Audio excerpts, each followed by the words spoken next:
Are you ready? Is you ready? You say you ready? Whole squad ready? Is you ready? Are you ready?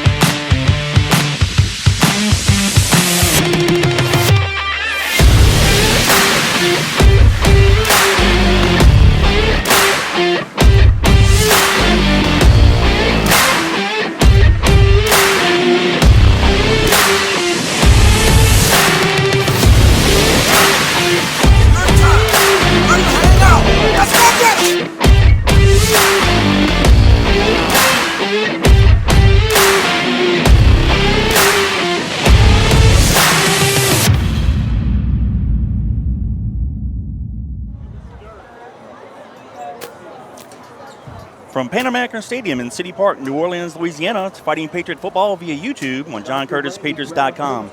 This year, John Curtis Christian School is celebrating 57 years of excellence and is continuing to build champions for life. Tonight's pregame is sponsored by Proud Yogi Bears, Walter and Bill Sanchez, class of 1977, and younger brother Chris Sanchez, class of 1980. Proud Yogi Bears, proud sponsors of Fighting Patriot Football. Alongside fellow John Curtis Christian alums Robbie Eutzer, Gordon Hebert, Danny Wimpron, and I'm Kevin Fayard. Tonight, the John Curtis Christian Patriots take on the Lake Placid Dragons. The Patriots are ranked number 1 in Class 5A, and they come into tonight's ball game with a record of 4 wins and 0 losses on the season. The Dragons have 3 wins and 3 losses. Last week, the Patriots beat St. Aug 36-22, while Lake Placid beat Frostproof, 41-20. Danny, tonight the Patriots step out of Catholic League play and have an opportunity to get better in all 3 phases of the ball game before getting back into league play against Shaw next Friday night. Well, I think the best thing about that, Kevin, is we really know nothing about this team. So it's not about what they do. It's about what kind of team shows up tonight for us. Who are we? What are we going to do? How are we going to handle ourselves? How are we going to handle not knowing much about another team, the opponent? Obviously, you watch some film throughout the week, but it's not like playing St. Aug, Rummel, Jesuit, the teams that we've been accustomed to playing over the last few years, and kind of get a little bit more of a rhythm or an eye for what they're doing, and also an eye for their athletes. Social media is such a big deal now. Basically, all of the players in our league know each other. They may have grown up together, they see each other, they know where they're getting recruited, but not knowing anything about this opponent, I think may be a good thing for us. Not sure about their defense, not sure about their offense, their special teams.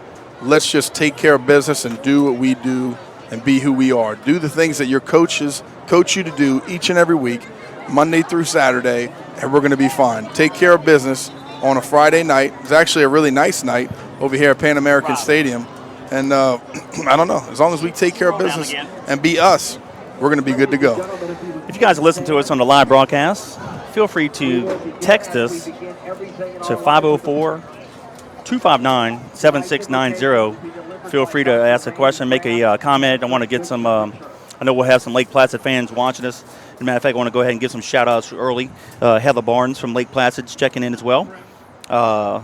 Also, Terry and Jim Haskins from Lake Placid, Florida. They wishing their team good luck tonight. And also a happy 15th birthday to Luke Stam. He's a Lake Placid Dragon from his mom and dad and sister, Grammy, and Little A. They'll be watching the game tonight. And then, of course, another shout-out, Go Dragons, Noah, number 58. And, of course, we've got Angela's grandma checking in. She's enjoying the broadcast all this year. We appreciate her. And then, of course, our first patron is going to be Jeff Bonet, class of 95. He's always checking in. He's actually at the hunting camp, Danny, up in Natchez, Mississippi. So we appreciate all you guys. Again, if you're a Lake Placid fan, feel free to send us a text. 504-259-7690. Just put your name and location on the back end of the text. We don't have call ID. And we'll give you a shout out. We're going to pause for the playing of the national anthem.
And that was the national anthem played by the Colonial Regiment. So we welcome you to tonight's broadcast between the John Curtis Christian Patriots and the Lake Placid Dragons. For all of our Patriots fans, Lake Placid is south of Orlando, Florida.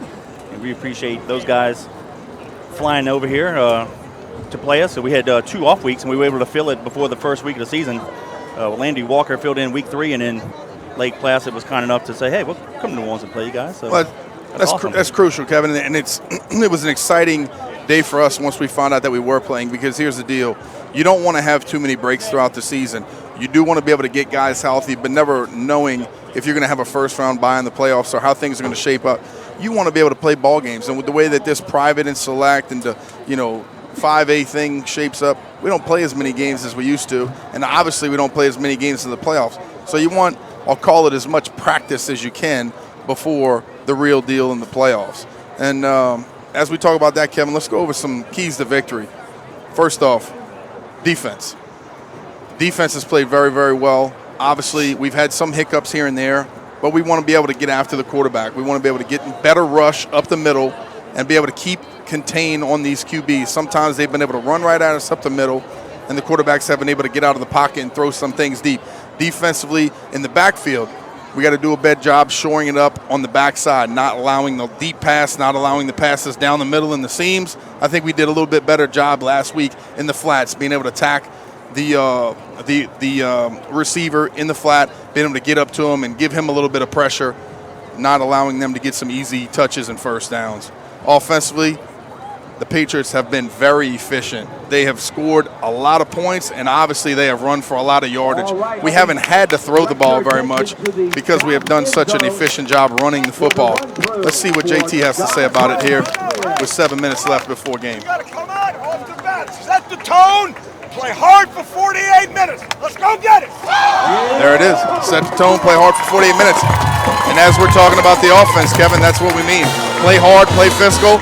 You got to hand it to the big guys, Kevin, the offensive line. They've played extremely well, opening up the big holes for Colin Guggenheim as well as all the backs. Special teams, you got to do a good job on special teams. We want some big explosive plays. This team is obviously has no idea of our history in special teams and what we're capable of and what we can do. And after last week, in a big game or a team where you don't know them, turnovers. You got to win the turnover battle. Last week, we gave up 4, which is crazy for us, but we gave up 4. This week, we want to get them on defense and not give them up on offense. Go ahead, bud. Patriots are the home team, occupying the west sideline, wearing our traditional white helmets, blue jerseys, and blue pants. And Lake Placid, they have yet to take the field. They're still doing some pregame warmups. We still got 6 minutes to go before pregame, the kickoff, excuse me. But the Dragons have, looks like a dark gray or charcoal-looking helmet, white jerseys, and the dark gray charcoal pants. A few more shout-outs real quick. We got some more love out from the Lake Placid group. Kayla giving a shout-out to our boys. And again, listen, we encourage all you Lake Placid fans that are watching us on YouTube via JohnCurtisPatriots.com. Feel free to text, make comments. Give us a little history of your school. Right. We want to learn as much about you as possible. Send it to 504-259-7690 and just leave your name and a location behind the text, and we'll give you a shout-out for sure. But, Danny, to your point, the offense, and we knew this going into the season, with some guys. We had more starters on offense come back to defense, and we knew the offense would have to carry the load. But, boy, who could have predicted in the first 4 games rushing for 371, 444, 442, and 359 yards last week for a total of 1,596 yards. That's an average of 399 a game. So if you're getting 400 yards a game, that's pretty awesome. And then, of course, on the points, we've been wearing out the batteries in the scoreboard, scoring 42, 55, 72. And then we took a break off last week. We scored 36. That's a total of 205 points on the year for an average of 51.2 points per game. So, to give you an idea how explosive we are, quarterback Colin Guggenheim scored 4 touchdowns. His last one was a 1-yard quarterback sneak. But his 3 previous touchdowns early in the game were for runs of 53, 42, and 76 yards. You just add those 3 touchdowns up, that's 171 yards. He finished with 200. And he's our big toe. As the offense goes, so does Colin. Well, that's the great thing about what a senior quarterback can do, Kevin, is he takes what the defense gives us all week, all game last week. They were taking the dive, probably taking the pitch, and all of a sudden he read it, he recognized it, he pulled it down, and he had the speed and the power to finish it off with some nice runs for 6. Great job by him. Now, one key to tonight's ball game, Miss Kevin, he's actually not starting. He came down with a little stomach bug. They think he had some food poisoning. So tonight, the senior kicker, our starting kicker, Austin Mccready, will start at quarterback, and I'm sure later on, as the game progresses, you will see Colin as well. But they just weren't sure about how his hydration, how he was going to feel coming out here, getting in early and playing a while. So that is one thing that to realize or recognize, that our senior quarterback that's basically been a 3-year starter will not be starting the game off tonight, but you will probably see him as we progress. Captains are in the middle of the field doing the coin toss. And as the visitors, Lake Placid will choose. A few more shout-outs here. Heather Barnes from Lake Placid, giving a shout-out to Cole Landers. Kevin, I got our captains for you. Go ahead. We got number 95. Let me get my program ready. John Evans. Number 60. That's going to be Colin Rome. And 56. 56 is going to be Corey Lance. There you go. And I think, actually, Kevin, their helmets are green. They have a green helmet on a white jersey with kind of like dark green pants. Am I right? It's a charcoal with a green logo. Oh, it's a green logo. Yeah, okay, I can definitely see some green shining back at me. I guess that's what it is. Well, Pan Am lights are also low. And it's getting dark. No, I was here for a pregame. Sure is. It's pretty sharp looking, though. Yep. And I tell you what, stadium looks good. Pan American, let me tell you something. For those of you who don't know, this place was a rat hole 20 years ago when Kevin and I used to play. I played it 30 plus years ago. And let me tell you something, it was a dump. And now they've fixed it up pretty nice. We have field turf out here, brand new lights, brand new seats. I don't know, I guess, how old do you think the renovation was? About 7 years, 8 years old? Post-Katrina, for sure. But it's a really, really nice place to play, just off of the interstate here in New Orleans. And, the lights are lit up, and we're ready to rock. For all you people at Lake Placid, if you're looking on the screen, the sidelines, the stands, that's the visiting side. Just imagine water being halfway up. That's how much Katrina flooded this place. Right. So, but the Patriots won the toss, elected to receive. We'll be going right to left. Far side is Shane Goins. Deep back is Corey Wren. Near side halfback is going to be Davis. And to kick it for the Dragons, number 26. 26, yeah. Rudy Perez. And I tell you, Kevin, it's a good-looking crowd out here tonight. Very. Talking about their stands, I think ours are probably about 80% full on our side, and our side's actually a little bit bigger. We brought a nice crowd out here today. And like you said, Rudy Perez is set to kick it off. All right, Perez kicking it off left to right. Thanks. Nice kick. Wren will field it from the 7. Looks like we have a right return. He's at a 20, has a few blockers. That's at a 30. He's along the sideline, and he's going to be wrangled out of bounds near the 40-yard line. Might be the 41. We'll see where they spot it.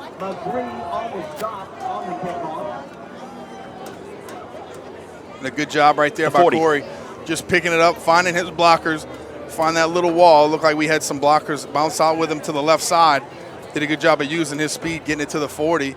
Nice field position right here for the senior backup quarterback, Austin Mccready. Yep, Austin Mccready under center, number 16. That was a 33-yard return by Wren. Ball in the near hash mark. Goins and Wren on the halfbacks. Mccready would go to his right, hands it off to Shane Goins. He goes on the right side, and he is Goins. Tracked down at the 2-yard line. I almost said going, but I don't want to misstep. I tell you what, whoever that was in chase can run because he sucked him up pretty good. Obviously, Shane's very quick and fast, and that guy caught him from behind, which is pretty darn rare. But a nice 59-yard run by Shane Goins. Obviously, a good read by the QB, and that's the exact way that the Patriots want to start it off. They actually placed the ball at the 3-yard line. It's a 57-yard run. 2 tight ends split near side. Ball's going to be in that far hash mark. McCready goes to his right again. That's Shane Goins, and he plows it in for the touchdown. And the Patriots take an early 6-0 lead with 11:30 to go in the first quarter. And Kevin, that's a little bit more of what we've been seeing from the Patriots offense. Big, explosive plays, long runs, either it be from the quarterback or the running backs. And great job right there setting the tempo of the game early with just 2 plays into the end zone. Nice job, Patriots. And Colin Guggenheim looks like he's going to take the muddle huddle, and he does. Yep, Patriots scored 2. Lake Placid didn't get over to protect it. The Patriots took advantage of it, so they lead 8-0 with 11:30 to go in the first period. And that's kind of a funny combo. Colin doesn't start, but obviously he's got to go in the game and hold it because your backup quarterback is the starting kicker. So he had to get out there and go kick it. So good job by him recognizing that the guys weren't over and taking care of business. Kevin, for that scoring drive, I want to say thank you to Moe's Pizza, John Curtis Christian School alum Jeff Horseman, class of 1986, and his lovely wife Lisa. They're located at 1112 Avenue H in West Wego. Please give them a call. 341-9650. That's 504-341-9650. They specialize in homemade hand-tossed pizzas, lasagna, meatballs and spaghetti, muffaladas, all types of things. So go check out the website, see what they do. Moe'sPizzaNola.com. That's www.moe'spizzanola.com. Jeff Arsmith, Lisa, Moe's Pizza, we appreciate your support of the Patriots. Danny, the Patriots got the opening kickoff, had a nice 33-yard return to the 40-yard line. Shane Goins on the opening play takes it 53 yards to the 3-yard line, and on first and goal, second play of the drive, takes it over. So it was a 2-play drive, 60 yards in distance, 19 seconds off the clock. And Guggenheim with a 2-point conversion makes it Patriots 8, Dragons 0. Mccready kicks it deep and out of the back of the end zone. What's wrong with that? The Dragons will take it 1st and 10 at their own 20. Nice job right there by Mccready kicking it down in the end zone. I think he was a little extra pumped up from playing quarterback on the last 2 plays. What you think? I believe so. Yes, sir. Get that adrenaline pumping a little bit. Some of that anxiety out of the way, and he did a good job of booting through that one, kicking it almost out the back of the end zone for the touchback, and that's exactly what our defense needs to start off. Well, it's good to see big number 92 at nose guard, Big E. Chuck, I didn't mention it during pregame. I don't want to embarrass him, but he had been out the previous 4 games for a knee injury. And first night dressing out, he comes out the run through and he fell down. He must have tripped. Oh, is that what you were smirking at? Yeah. I had no idea. Yeah. That is awesome. Yeah. In a funny way, it's awesome. I know. The Dragons out of a shotgun, handing off to the run back. Goes to the left side. Has a nice run. Has a first and a more. Uh-oh. He's to the 50. Uh-oh. Can we catch him? Get the He's ball. to the 30, 25, and we wrangle him down at the 19-yard line. Wow. That's number 3, Katwan Ward on the carry. Well, we talked about Big E being back, and that kind of being a little bit of a sore in our side and not being able to do the job. But I tell you what, they ran it right up the gut again, and with a huge gain. So both teams on their opening snap of offense have huge gains. And nice pickup for Lake Placid. Yeah, let's call it the 19-yard line. So basically go from 120 to the 19. 1st and 10 Dragons, 11 minutes to go in the first period. Mitchell is the quarterback, number 1. We'll have Ward line up to the left of him. 3 receivers near side, 1 top of the field.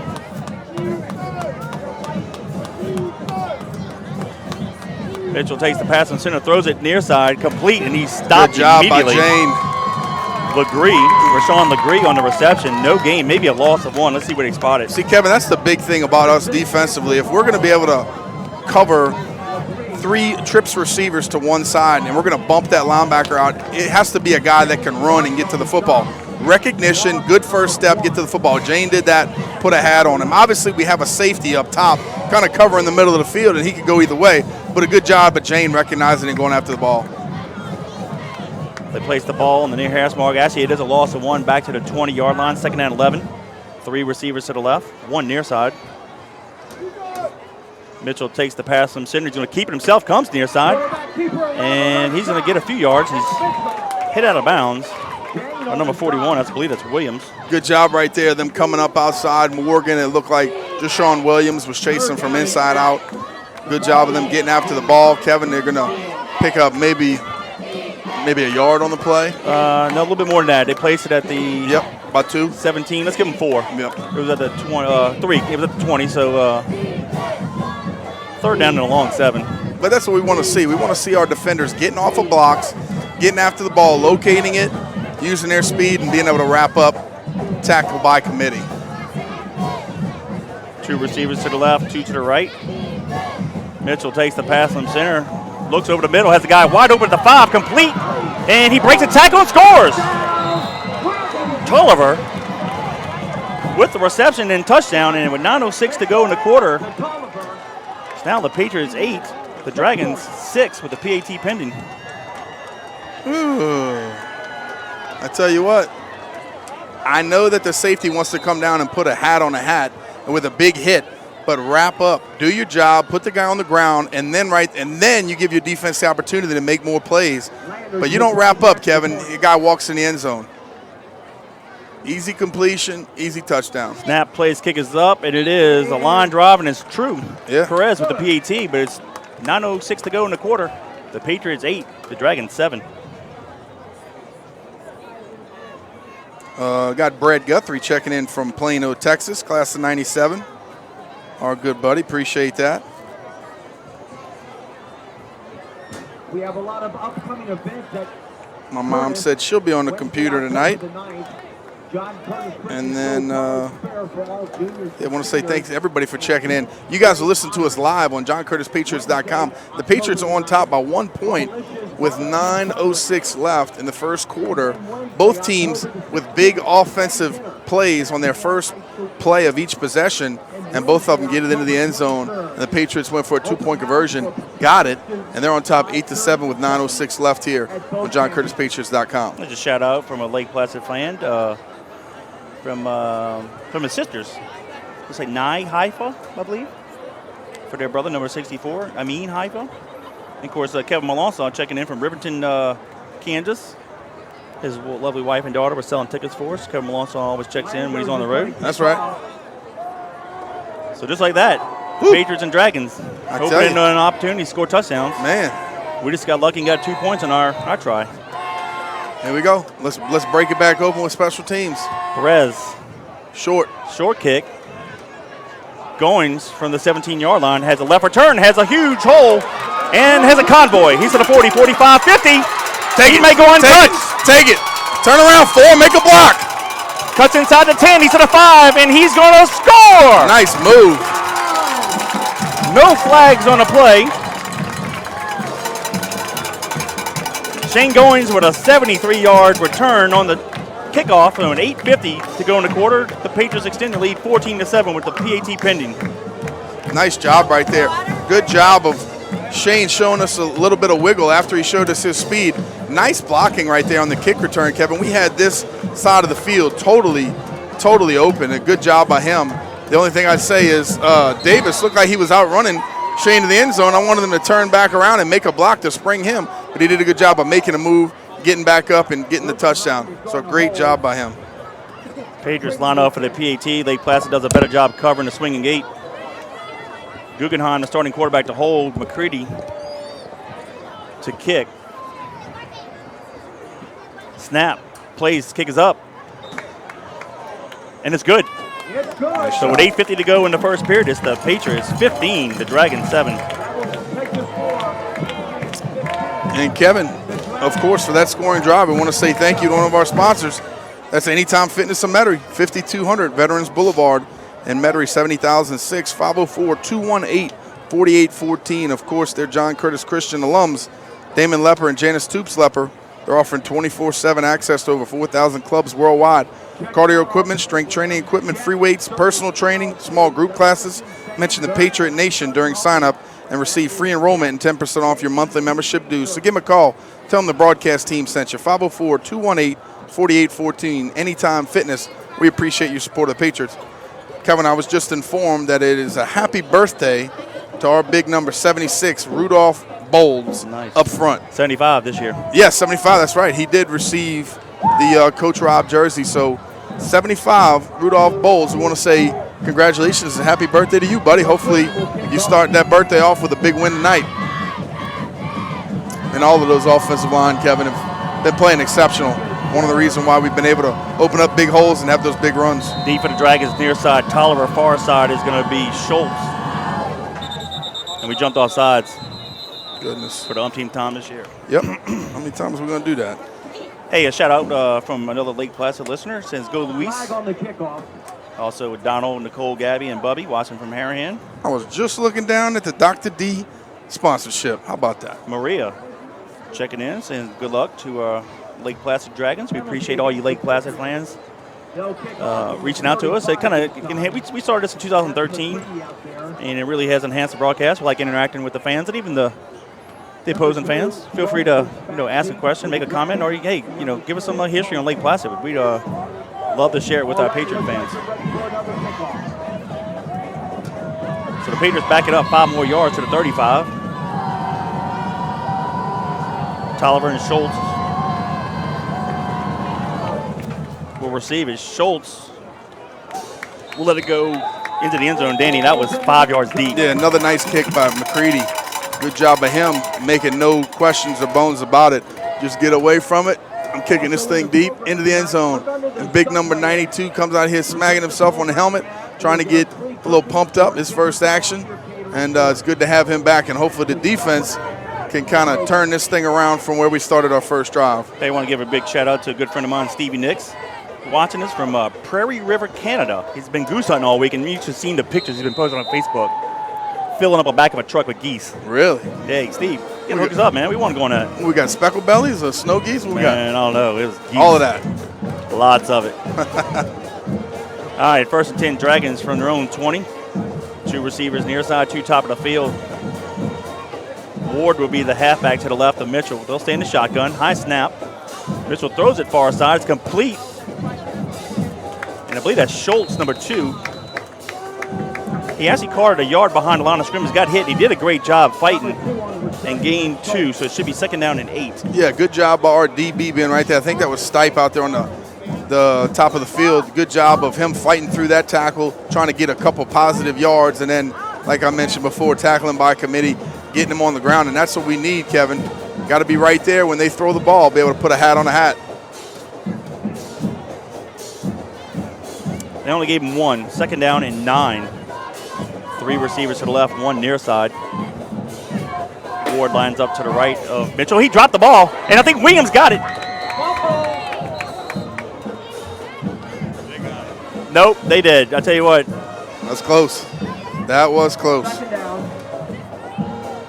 The ball, there was not a good handoff between Mitchell and Ward. And actually, I thought Martin had it, but Ward must not have trimmed his nails last night because he was probably grabbed it with his fingernails and raked it back. That was close. I thought you were right. I thought we got it. It was close. Well, loss of 2, so it's back to the 19-yard line. 3rd down and 11. Krieger checks out of the ball game. After this play, Gordon, we'll come down to you with a little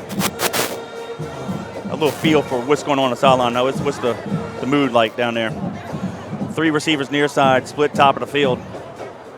They're going to throw it that way. It's going to be complete. Now he dropped his lower ankle, so it'll be 4th down and 11. Threw it low. Quarterback's doing a good job of trying to get the ball out of his hands quickly, and they probably saw on tape, or maybe some people had some yards after the catch, or they were dinking and donking. But like I said, I think we did a little bit better than that with that last week. Go ahead down there, Gordon. How's it feel? Oh, we seem relaxed. Relaxed and confident. Good. Okay. I like that second word. Relaxed. So nobody panicked defensively after that drive? Nobody's panicking. Okay, good job right there. I mean, obviously not, Kevin, them forcing the punt here. And Lake Placid not happy with having to punt deep in their territory. But, of course, our returners are looking for something nice. All right, Mitchell will punt it. Deep for the Patriots near side is going to be Span. Far side is going to be Wren. Line drive kick. Wren. Whew. Hey, he didn't call a fair catch, but you know what? Credit number 10, that was Tolliver. Smacked him and drove him back. We didn't make a block to the top of the field. That gunner got down there with some speed, beat us, and obviously had a beeline right there for Wren. And that was kind of one of those short line drive kicks, and their guy did a good job of getting right on us. Nice play. Yep, good job by Wren because he was backing up when he caught it. Yeah, good job of him just fielding it. They're going to mark it at the Patriot 48-yard line. 7:36 to go in the quarter. 1st and 10 Patriots going right to left. You really don't want a ball like that to bounce, Kevin, if you could help it. Got to field it, and like you said, we wanted to take a chance and maybe have something, but it was a good job. When you let the ball play you and hit the breastplate of your shoulder pads, anything can happen. Right. Ball's on that right hash mark. Mccready under center will come near side. Hands it off to Wren. Wren crosses the 50, fighting hard, 45. Dragons, cross the 40 to the 36-yard line. And for you Lake Placid fans, Corey Wren is a senior, and he is committed to Georgia to run track and play football. He was last year the second fastest guy in America. I forgot the guy's name, the little track guy. Matthew Bolin, who's now at Georgia. So both going to be Corey teaming Wren. up. Yeah, Corey Wren, who returned to opening kickoff and just ran there. He's the fastest guy in high school track. So you're not dealing with a slow guy here. Taylor in at quarterback. Twins receivers near side. We'll go to the right. Hands it off to. Looked like Alexander, or maybe we kept it. No, it was Alexander. No, that's Taylor. Taylor, the quarterback, kept the ball. I'm sorry, Taylor kept it. I was following Alexander. Well, at first, my eyes went with you, Kevin, because it looked like Alexander kind of popped out there like it was a give read. And for those of you who don't know, especially out of Lake Placid, this is a triple option veer. So we basically have the option to give the ball, depending upon our read, pull it, let the quarterback run, or pitch it outside. And right there, we thought it was a give read, and the quarterback kept it. We're also outside the press box, kind of low. Usually we're a little higher. Twins to the right. We come near side. This time it is a straight-up give to the 31-yard line. That'll be gain of 4. And I believe that is Shane Goins. Goins, the ball carrier. And I see Ronald Poole. Third down and short. Checking out the game. Good to have him back as well. A little disappointed he didn't get any action last week, though. Nah, you're right. I wanted them to have some action. After I saw 55 of his family members in the stands, I wanted them to maybe get a carry or two, but this is one of those hydration breaks. Yep. Again. 6 minutes to go in the first quarter. It's the official hydration break. Timeout on the field. It's the Patriots 15, the Dragons 7. For that timeout, and of course, hydration break because we care about our kids. Let's give prop to the doc. The entire Patriot family welcomes one of our own, Dr. Donald Faubacher, John Curtis graduate, and today a primary care doctor at East Jefferson General Hospital. When you or someone you care for needs the highest levels of personalized primary care, turn to Dr. Donald Faubacher, someone who grew up here, stayed here, and practices medicine because he loves this region and he loves the people and, of course, the Patriots. Thank you, Dr. Faubacher, for your continued support of our school and our teams. For any primary care physician at East Jefferson General Hospital, please call 456-5000. That's 504-456-5000. East Jefferson General Hospital and Dr. Donald Faubacher, we appreciate your support of the Patriots. The ball is spotted at the Dragon 31-yard line. They have to get it to the 27, so it's going to be third down and 4. 6 minutes to go in the first period. It's the Patriots 15, the Dragons 7. And we appreciate all you Dragon fans that continue to text. Again, if you just joined us on the broadcast, send a text to 504-259-7690. Just give us your name and location on the back end of that text. We'll give you a shout out.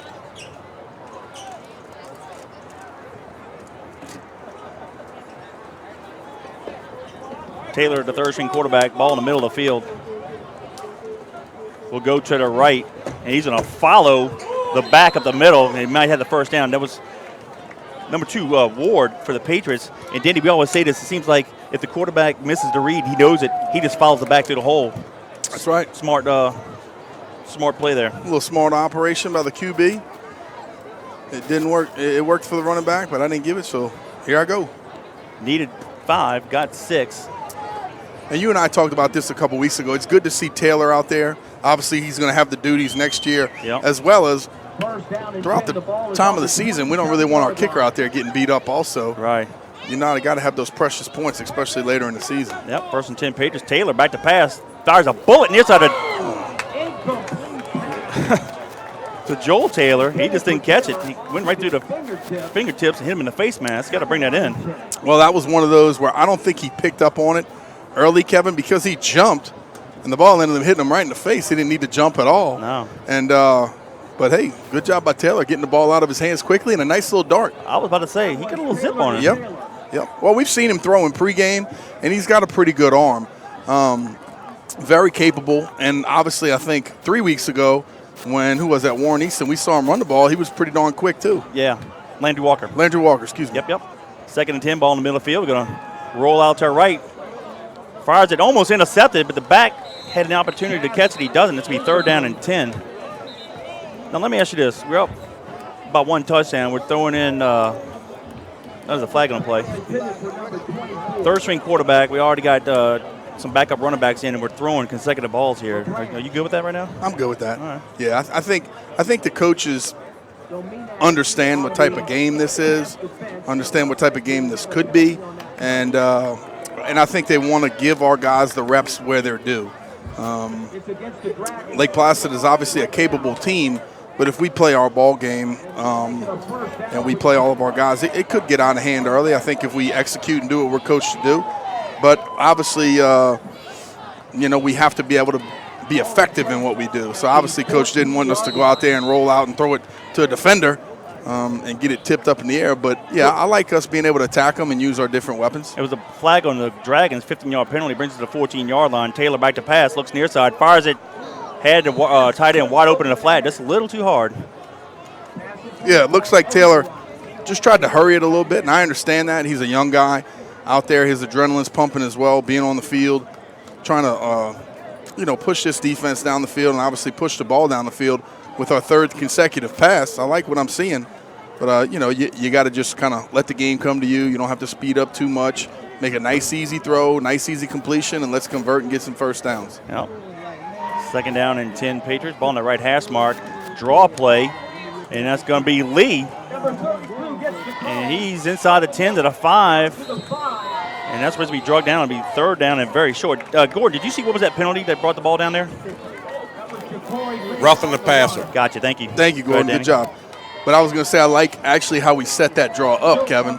You and I kind of joke about it sometimes. It'll be in the 3rd quarter we threw the ball once, and obviously, and it's 3rd and 11 and we run a draw play and we haven't thrown the ball at all. Right there, we throw the ball 3 consecutive times. Obviously, Lake Placid is going to be looking out for it, and then we run the draw play right up the gut for a nice game. Yep. 3rd down and long 2 tight ends split near side. Dudenhofer the receiver. Poole and LeBranch are the halfbacks. Taylor goes to the left, hands it off to LeBranch. LeBranch will have the 1st down. And he's going to be at the 2-yard line. It'll be 1st and goal, Patriots from the 2.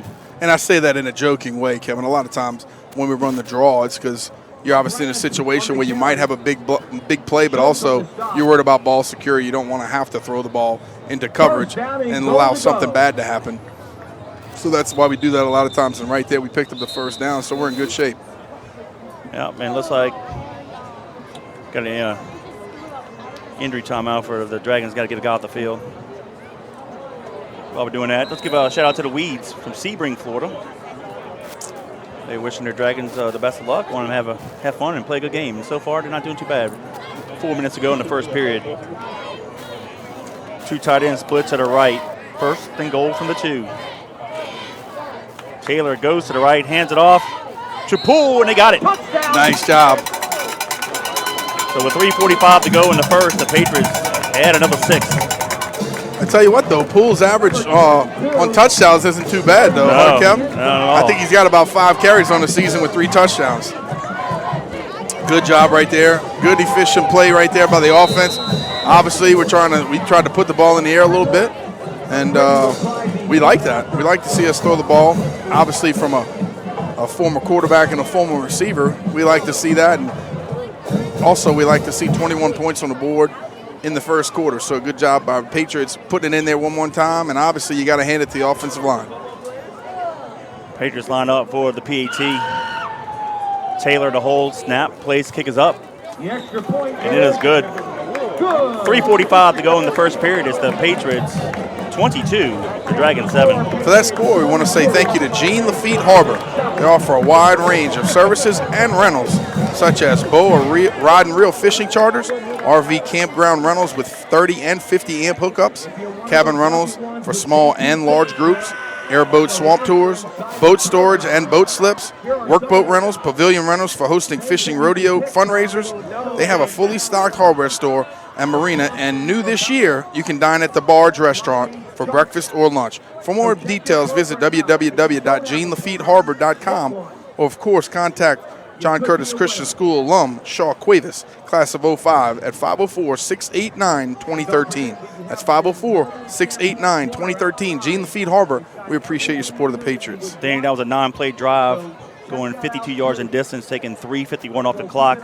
Ronald Poole with a 2-yard touchdown run. Mccready's PAT makes it Patriots 22, Dragons 7. 3:45 to go in the 1st period. Hey, gotta like it. Gotta like it. And I just want to see right here on this next drive, Kevin, their offensive possession, our defense come out one more time and say, you know what, we're going to shut them down. I want to see Big E get some more action. Obviously, we're glad he's back. Let's see what we can do. Scholes from the goal line comes near side 10, reverses field, far side 15-20, and to be tackled at the 24-yard line. Good job of staying backside in our rush lanes, not getting sucked in to the bottom of the field here. He couldn't find out whose number that was, but a good job by him not allowing the flow to mess us up and not be able to be back there for the cutback. Another shout out from a Dragon fan saying, let's go Shamar. Coach Simmons, they love you. Yep. The fans listen to you, so we. Cool. And for those of you who don't know out there, especially in Lake Placid, Kevin and I started this about 9 years ago now. There was a company that came to us and they said, we want to take 20 of the top high school programs and put you guys on a webcast. And since then, we've changed broadcasts and changed tunes and stations a couple times, but this is our 9th year going at it, and it's been a heck of a lot of fun to bring you guys this live action. Absolutely. 1st and 10 from the 24-yard line. 3 receivers near side. They're going to hand it off to Ward up the middle, and this time the Patriots defense tackling for a 2-yard loss. Great job there of getting a push. That's something we had not seen up the middle defensively. Well, and it's so huge, Kevin, when you have a quarterback, and not necessarily the Lake Placid quarterback, but even in weeks prior, when you have a quarterback that's able to drop back, assess the field, and not have pressure right in his face, oh, man, it's huge. Now, if you're a quarterback, what you really want is if you're going to have pressure from your front side where you can see it. Right. But right in your face where you have to backpedal, evade, move out the way, sprint to the side, pick a side, it's rough, man. Officially loss of 1, 2nd down 11. 3 receivers near side, 1 top of the field. Mitchell will keep it. He'll run to his left. Has yards and more, has a 1st down. He's athletic. Crosses midfield, and he's going to run out of bounds at the Patriot 47-yard line. Nice run there by Mitchell with 2:41 to go in the first. He looked like he could have had another yard or two, but a nice smart play by the quarterback. Just stepping out of bounds. We were hovered around him there at about the 47. Good job by him, but a nice play stepping up in the pocket, taking off. Another big play right up the middle.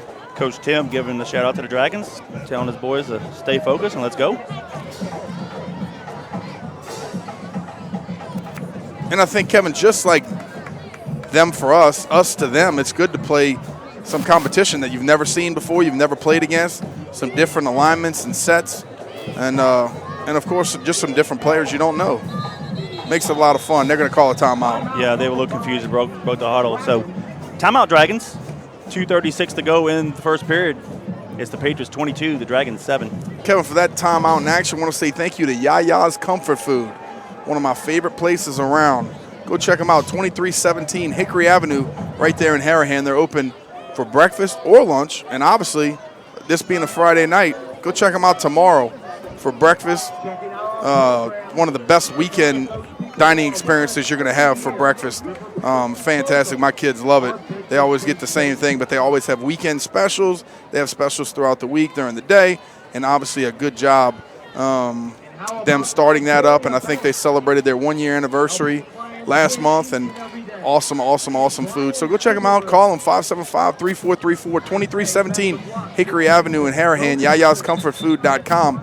Connor Mullins, Mr. Bryan, even one of the teachers, and Connor's mom, Miss Susan, gets them on the action on the weekend. So, man, best place around. Go check them out. Tell them broadcast team sent you. The ball is at the 47-yard line. All right, both teams came back on the field. 3 receivers near side. They will have a split far to the left. Mitchell stays in the shotgun, and a defensive lineman flinched, but he got back plenty of time. But they're going to call a flag on us. Guess you can't do that in high school now. He didn't make any contact with anybody. He just flinched. Yeah. I mean, he barely got into the neutral zone, but he got back in time. So, I mean, you and I up here sometimes get confused on what they call. Trust me. Well, when you watch high school, college, and professional football, all the rules are different nowadays. Mm-hmm. Same formation. Legree is the halfback. He'll stand to the left of Mitchell. 1st and 5, Dragons. Mitchell takes the pass from center, looks left, throws it far sideline, and it's going to be caught. Wow. He's to the 10, he's to the 5, and he's going to score. No, he's at the 1. At the 1-yard line. That was the running back, Legree, on a wheel route. I'll tell you what, great job by the quarterback, Kevin. He had pressure all in his face. And you know what he did? He trusted his running back to make the play. He threw it up and outside and allowed his guy to make a play. Matter of fact, the defensive back was in good position. Then he didn't see it. He looked up, and the running back fell right back into it for a huge gain. Great job by them. So they do a quarterback sneak here. Up, the guard jumped off sides. They were under center for the first time, and the left guard moved. That'll bring it back to the 6. If you're a Curtis defender right now, you ought to be pretty upset. And the fact that they jumped off sides gave us a little breathing room. This is when you got to lick your chops and get after them and say, you guys aren't putting any more points on the board. We got to get after you. Let's go here. Get after the QB. Get in the backfield. Let's play on their side of the line of scrimmage and go to work. Big E comes in at the nose tackle. 1:55 and counting. We're in the first period. Hey, credit Legree. He just went a little rail route down the sideline. The ball was as high. Yeah, he just threw it up and trusted him. And it just dropped it in the bucket, actually. Good for them. All right, Ward will be the halfback. He'll line up to the left of Mitchell. 2 receivers near side. 1 to the top of the field. 3 near side. Mitchell takes the pass from center, and he's in trouble. He had to keep it. And he's quick, too. Back to the line of scrimmage, maybe the 5.5. Second down and goal. 1:14 and counting. Looked like it was a quarterback draw, Kevin, and our guys did a good job of keeping it contained at the top of the field. I think it was the outside linebacker did a good job of just staying at home and squeezing him down. And, of course, our guys staying in their rush lanes in the middle, taking him down for no gain. Shout out to number 26, Rudy Perez from Jesus Solis. Cherry and Tony Weaver cheering their Dragons on from Lake Placid. They say go green. Now Dragons line up with 2 receivers at the top of the field, 2 near side. Mitchell looks near side, is going to roll this way. Fired in the end zone, and it's going to be, almost caught by one hand. The ball was going out of bounds, and he just reached out with one hand, and Danny almost snagged it. Yeah, our DBs did not try to turn and look for the football. He's staring at the receiver. The receiver's looking up for the ball, and like you said, at the last second, he stuck one hand out, almost caught a touchdown. That would have been a Sports Center top 10 play. Yep. Nice. Give a shout out to my parents, Lionel and Sue Fayard, watching us from Plano, Texas. They say go Big Blue. And, of course, longtime Patriot fans, Miss D and Coach Steve Blackburn, listening and watching to us in Hammond. We appreciate you guys. Cool. 3rd and goal from the 6. 35 seconds to go in the quarter. 2 receivers with a slot to the near side. Mitchell going to roll this way. Under pressure, throws it up high. It's going to be a jump ball, and it's going to be – did he catch it? He did! Caught it. Holy mackerel. Oh, my word. Double coverage, and that's Legree, number 6. And it's only fitting that he would score a touchdown, and he's the one that got him there. So with 26 seconds to go in the quarter, 6 more points for the Dragons with the PAT pending. Well, I'll go back to a play ago. All We don't locate the ball, don't find it, and don't attack the football. Both of my sons play 5 and 6 and 7 and 8-year-old football. And I tell them, when the ball is in the air, you attack the football. Right there, the ball's in the air, and we don't try to, well, it looks like the safety tried to come over and get it, but we don't try to high point the ball. We let it just fall back into the bucket, like you said a few plays ago, and they go ahead and score. Nice job again by that quarterback saying, I'm going to throw it up. My guy's going to make a play over these guys, and guess what? They did. Here's the snap. Plays, kicks up. And it is good. And it's good. Perez nails the PAT, so with 26 seconds to go in the quarter, it's the Patriots 22, the Dragons 14. Whew. Well, unfortunately for that scoring drive, but fortunately we got a good sponsor. Here we are. They're a full-service brokerage firm, residential, commercial, and leasing. They have cutting-edge tech to help buyers and sellers. They offer retirement and beneficiary benefits for all their agents. Of course, I'm talking about none other than Exit Realty NOLA Premier. Go check them out at 2200 Veterans Boulevard, Suite 206 in Kenner. Give them a call, 298-3948. Visit the website at www.exitrealtynola.com. That's Kel Kopecki, John Curtis Christian School alum. He's the broker owner, Exit Realty NOLA Premier. We appreciate your support of the Patriots. Well, Danny, the good news is the last time Lake Placid scored a touchdown, we returned ensuing kickoff 73 yards. Let's see if we do it again. Oh, goodness, I hope so.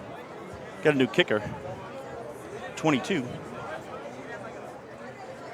Number 26 will kick off. That's 22, Mr. Bob. Palacios. Wren back deep for the Patriots. He's on that side, Rob, behind you. Here we go. Here we go. All right, let's see what we do here on this kickoff. Need a big one. Get that momentum back. Little squib kick. Davis picks it up at the 22 as a hole, and he's going to get tackled near the 36. Let's see what he spotted. Nice pickup by him. Kevin, some of those hard bouncy balls are tough to be able to field, so you just got to get your hands out in front, almost like a baseball player. Try to field the hop the best you can. You play the ball and let the ball play you, but a good job of him fielding it and then getting up the field as quick as he could for a nice little return. We got the ball in pretty good field position right here on the 36. 36-yard line with 19.5 to go in the quarter. Ball's on the near hash mark. Mccready, no, it's Guggenheim, the starting quarterback, comes in for his first action. I don't blame him. We'll go to the right. Mccready, Collins going to keep it. He's around the right corner. And he crosses the 50, and he's to the 49-yard line of the Dragons, and that might. We got a flag right here, Kevin, about the 43-yard line, right in the middle of the field. So Gordon thinks it's a holding call. Let's see.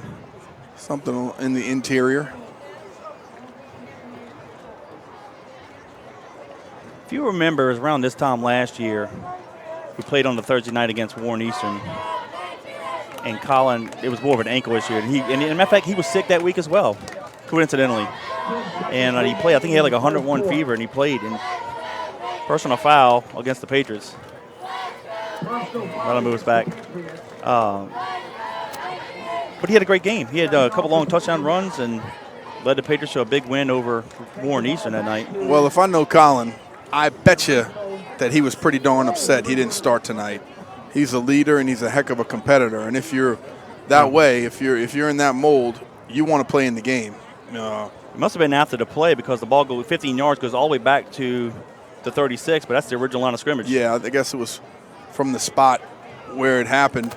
And but yeah, I guarantee you, Colin wants to be out there. So with no surprise to me that he pulled the ball on his first opportunity, tried to make something of it. That's going to be the last play of the quarter. So after one quarter of play, it's the John Curtis Christian Patriots 22, the Lake Placid Dragons 14. Whew. Well, kind of a humid night too tonight, Kevin. It is. It's not that hot out here, but a little sticky.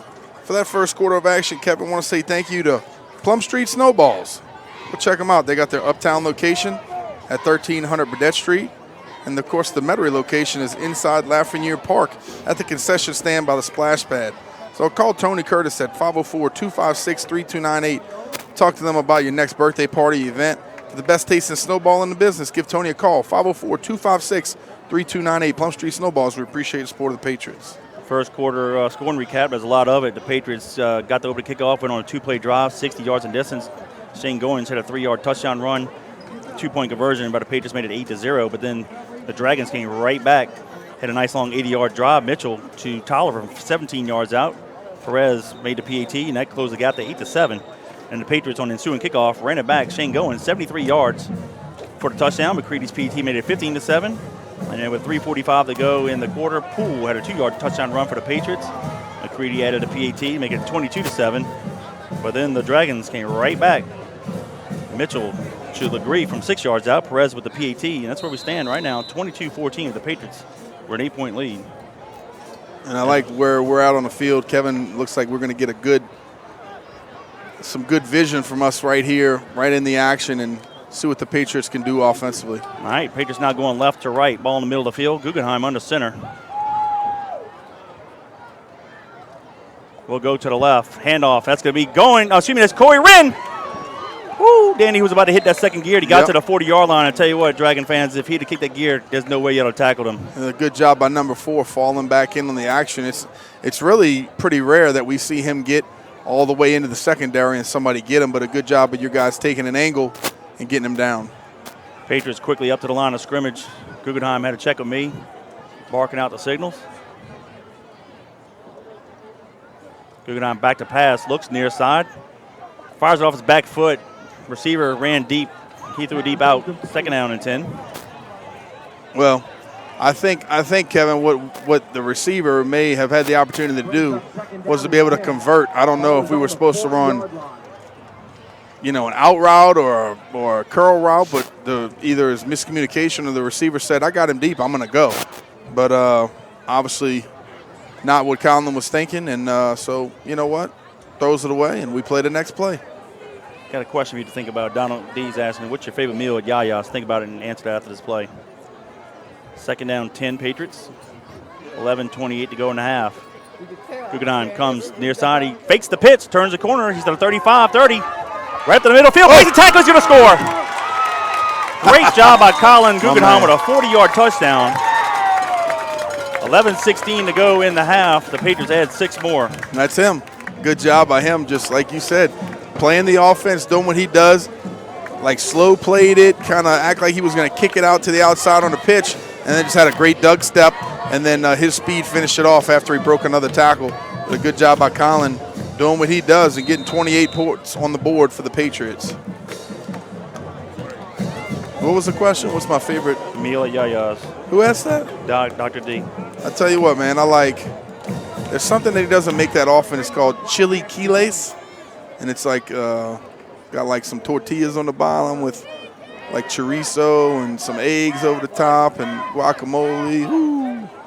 That's the stuff. Mccready misses the PAT. So 11:16 to go in the half. It's now the Patriots 28, the Dragons 14. But you know what I really like doing? I like walking in there and saying, what y'all got? Give me the big dog. And whatever they want to make me, they make me that morning. And whatever it is, it's fantastic. And then on the weekends, of course, you're going to go and you're going to get like a special breakfast. So like it might be like creme brulee, French toast, or red velvet pancakes or something like that. So it's always interesting over there. Yeah. It's a good question, Dr. D. Why are you asking me about food, man? Come on. Daniel's a full play drive, went 64 yards in distance, taking 1:03 off the clock. Guggenheim with a 40-yard touchdown run, but the Patriots miss the PAT. Score was 28-14. Patriots by 14. Gotcha. Here we go. And for that scoring drive, Kevin, want to say thank you once again to the Patriot Nation Men's Club. They were out here again tailgating early. Want to say thank you to the president, Frank Massico, and obviously all the other board members for allowing people to come out here early, enjoy some beverages and some food and some festivities from all of the Patriot Nation Men's Club. We appreciate your support, guys, of each and every game and obviously the entire school and community. And I believe they're going to feed the Dragons before they go home tonight. Mccready kicks it deep into the corner, and it's going to go out of bounds. Out of bounds. Not what we wanted. Nope.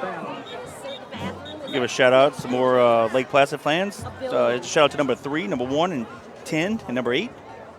From Dez, Kez, and Akamaya. I hope I'm pronouncing it right. Tell you what, Dragon fans, your ball club's doing well tonight. How about this? I got a shout-out. My boy Glenn Tapman, he said, give my brother David Tapman a shout-out. He's from class of 1980. He's watching the game all the way in Costa Rica. Wow. So, David, we appreciate your support, my brother. Thanks for watching. Nice.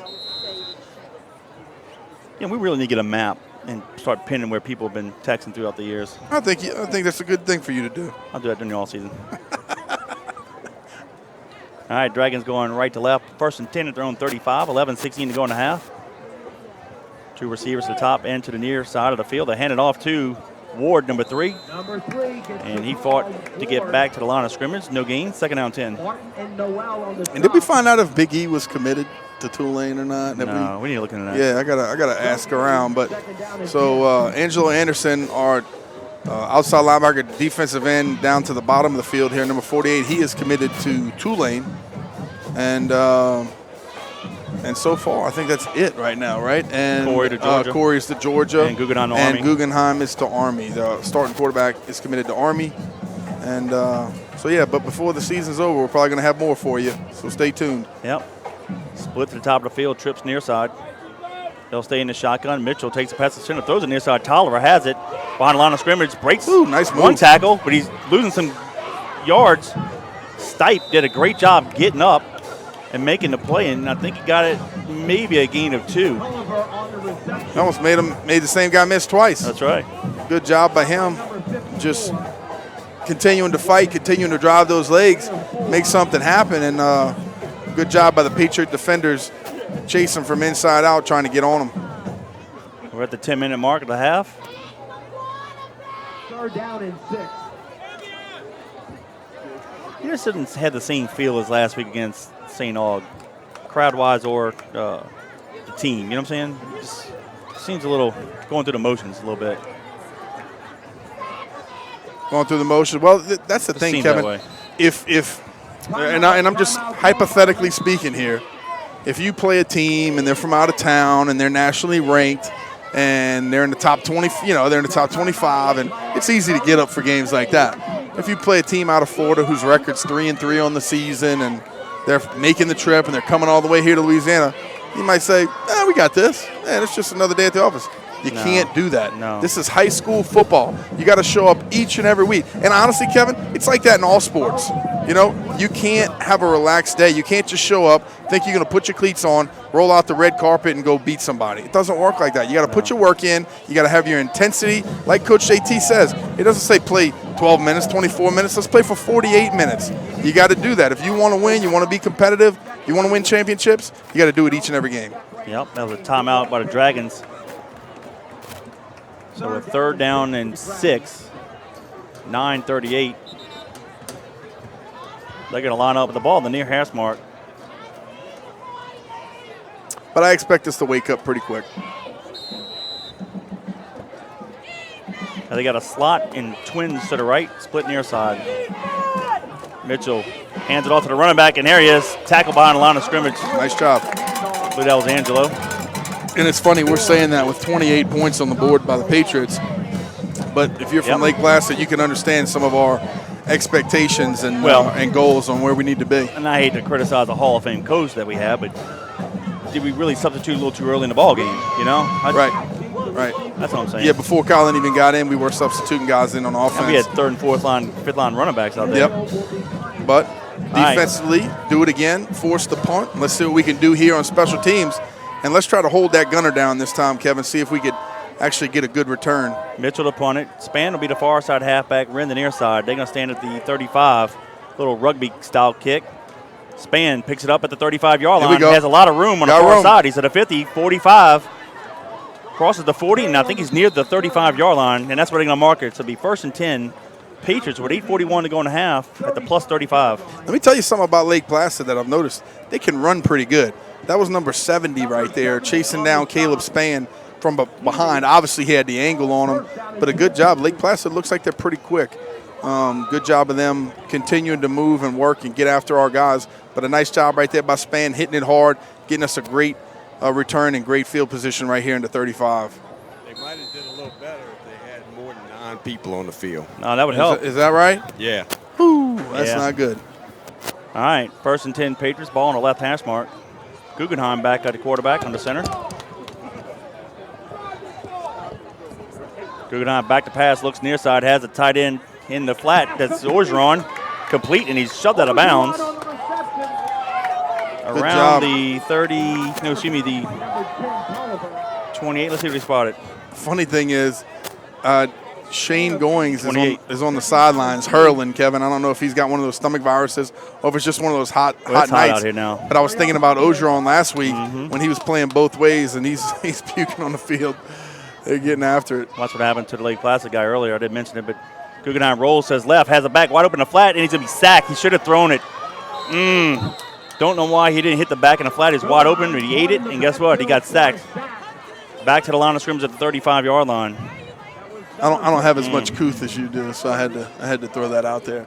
But yeah, you're right. They had one of their guys in their end zone that obviously got a little overheated as well earlier.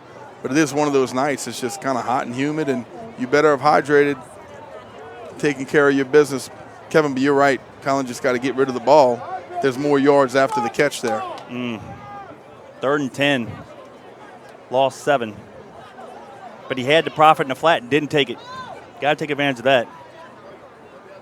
Ball in the middle of the field. Guggenheim option near side. He's going to do the pitch. We have the numbers. Corey Wren turns the corner and is going to have the first down and more. He scores untouched from 35 yards out. 7:10 to go in the half. now 34-14 with the PAT pending.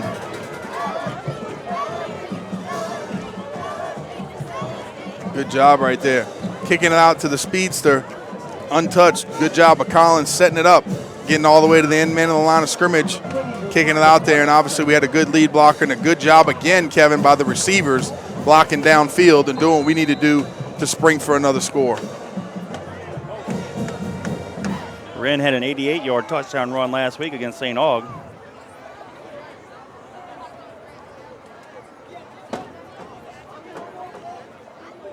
That's almost like profit in the flat every time you run it. Yep. It's a quick hitter. Taylor to hold, snap, place, kick is up. Mccready missed another one.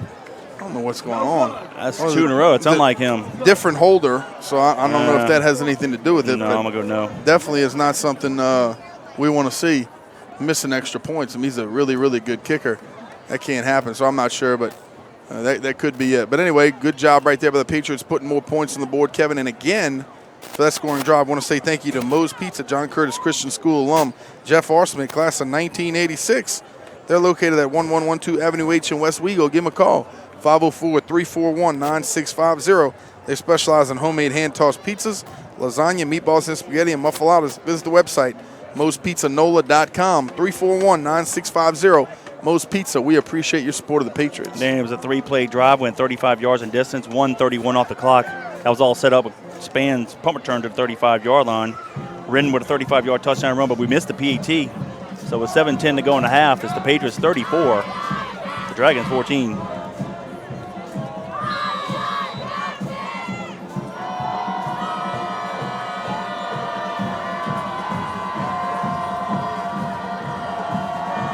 Mitchell and Ward are back for the Dragons. Mitchell from the 10 goes to his right, 15-20, has a hole. I don't know if the ball's on the ground or not. Was there a fumble? I don't know, because it looked like we had a lot more guys jumping on top of the pile, and yeah. We do. Blue Jersey got it. There was. Ball. So the Patriots get the ball back with 7:01 to go in the half at the Dragon 23-yard line. Great job of us forcing it out and obviously having the recognition to say, you know what, ball's out, let's go get on it. First down, Patriots. Good job, Big Blue.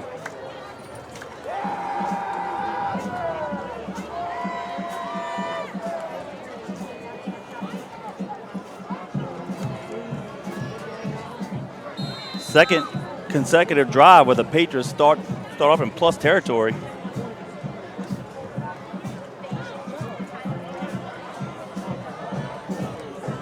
A Lake Placid fan saying, hey, Lake Placid is the Caladium capital. Caladium capital. Yep. You know what the Caladium is? I'll let you answer that. Touchdown pass here. Davis. Oh, incomplete. Oh, man. Nice pass, Davis, but he had a defender in his face. Yeah. Incomplete. I'd say that's interference, though, Kevin. Could have been. When you can't, he doesn't. Well, let me just tell you this: when the DB doesn't turn and look for the football, and the receiver has to collision and go through him to try to make an effort to come back to the ball, and he doesn't let him, that's interference when the ball's in the air. So, anyway, I like the call that we're going to try to put it up in the air and make something happen, but obviously incomplete. Third down. 22-yard line is the official line of scrimmage. 2nd and 10. Guggenheim back to pass again. Throws out in the flat. Caught. But a big Ogeron tight end, and he's be wrangled down near the 10-yard line.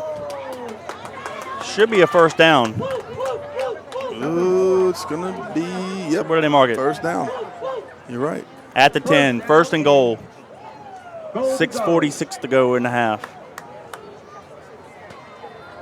Kevin, a caladium is a beautiful, like a flower, huh? Like flower. Yeah. It kind of almost looks like a like a mum. Yeah, it almost looks like a club. You know, Okay. on a deck of cards. Gotcha. And it comes out the ground. They have like beautiful white and green and even reds that flow through them. Really nice flower. It's seasonal. So a little quick slant touchdown. Nice throw. Nice Beautiful. catch. Good job. Davis on the reception. 6:20 to go in the half. Patriots add 6 more.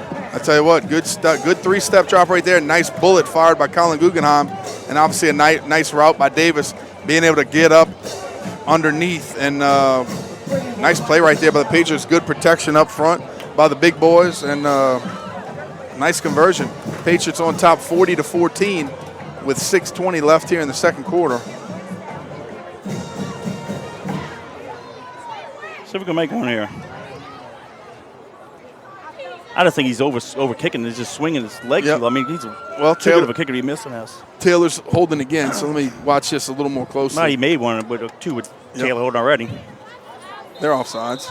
Flag stop the extra point. Look like he pulled that one too, Kevin. Yeah, I don't know what's going on.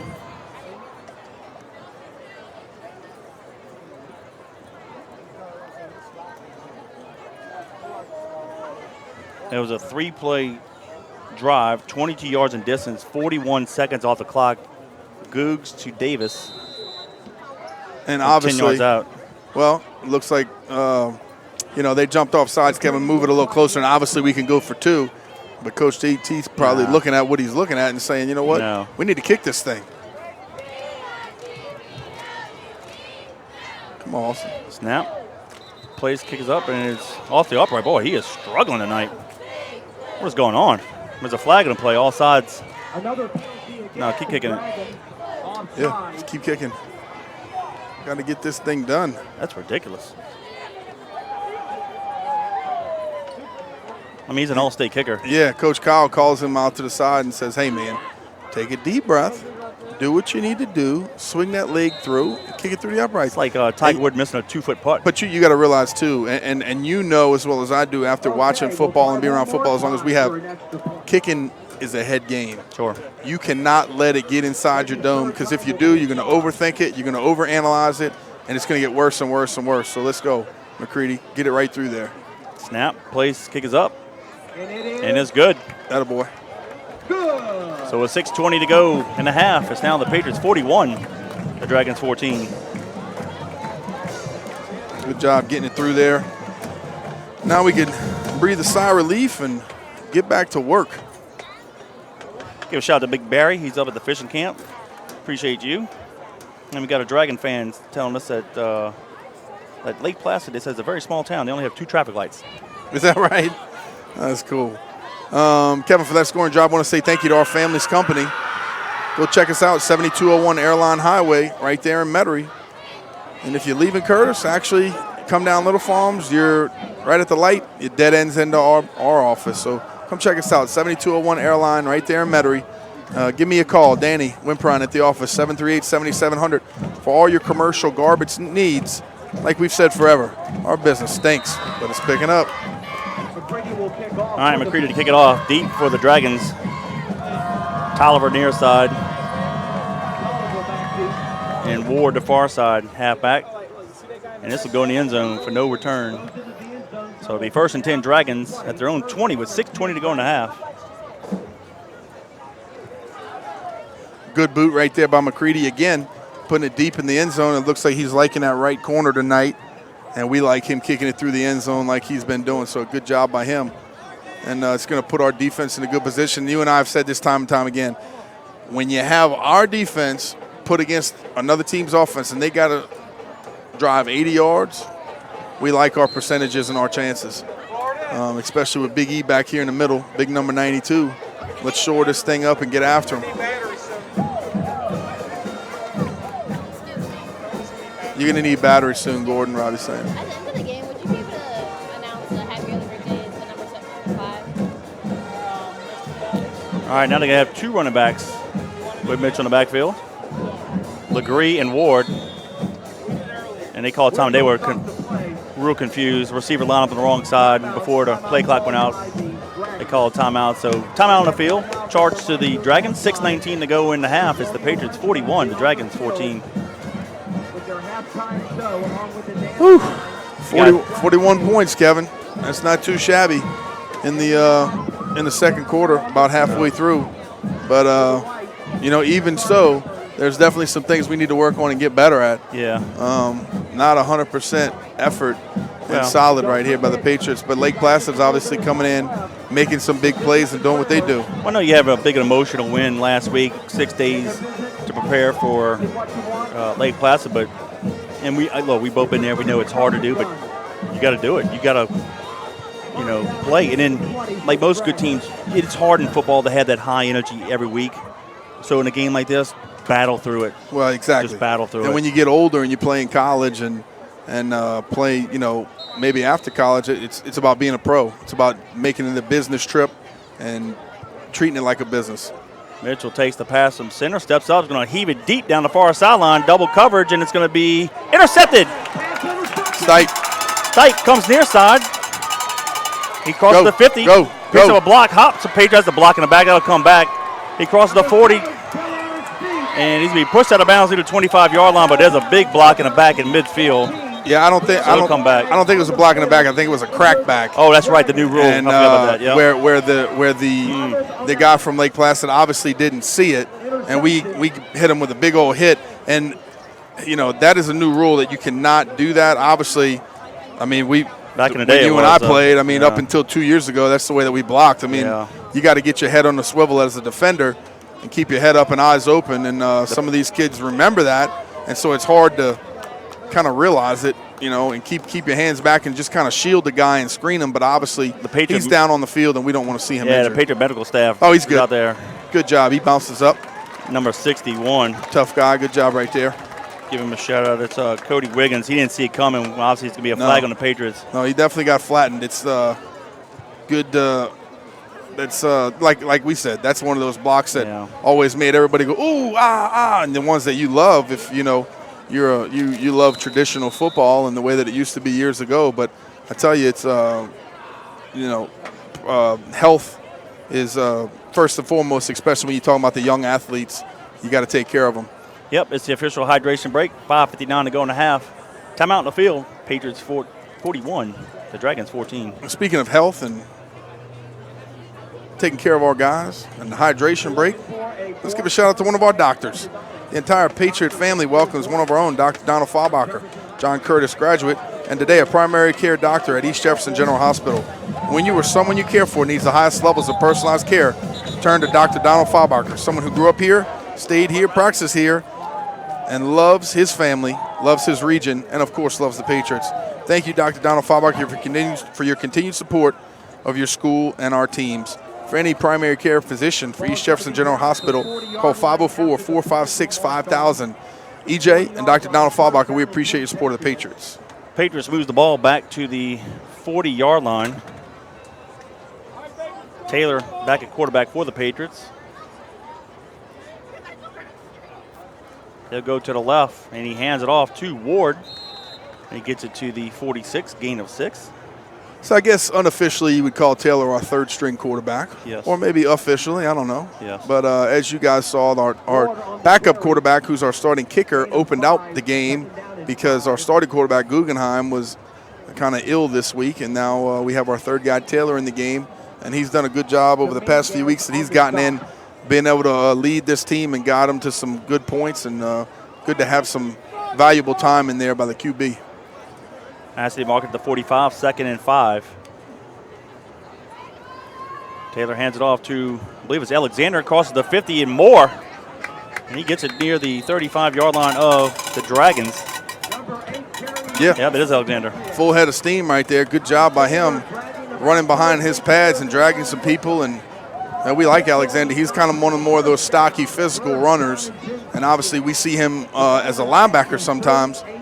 But a nice run right there by number 8. And that's at the 37-yard line officially, 4:55 and counting. We're in the second quarter.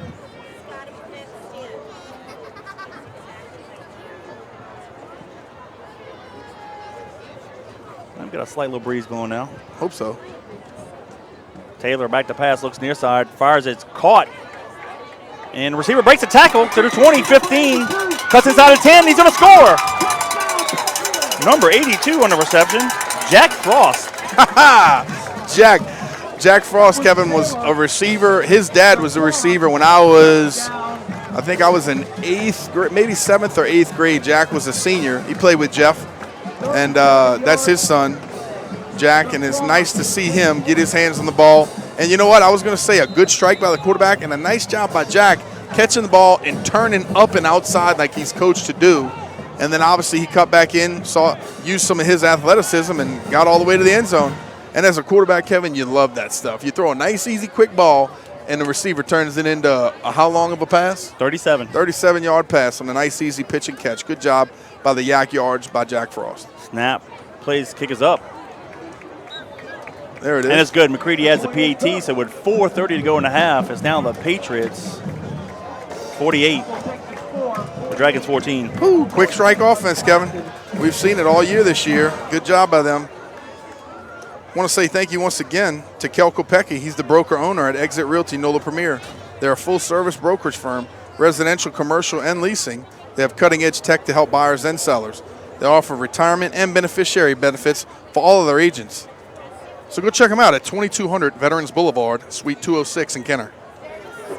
Give them a call, 504-298-3948. Visit the website at exitrealtynola.com. Give them a call, 504-298-3948. Kel Kopecky, Exit Realty NOLA Premier. We appreciate your support of the Patriots. Danny, that was a 3-play, 60-yard drive, taking 129 off the clock. Taylor to Frost, 37-yard combination, pitch and catch. McCready's PAT makes it 48-14 with 4:30 to go in the half.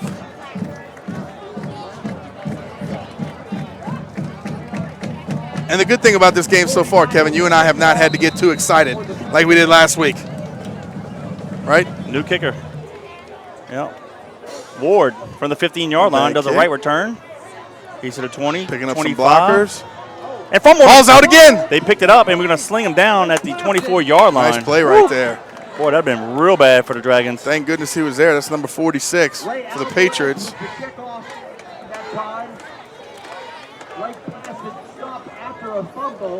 49 for the Patriots was the kicker.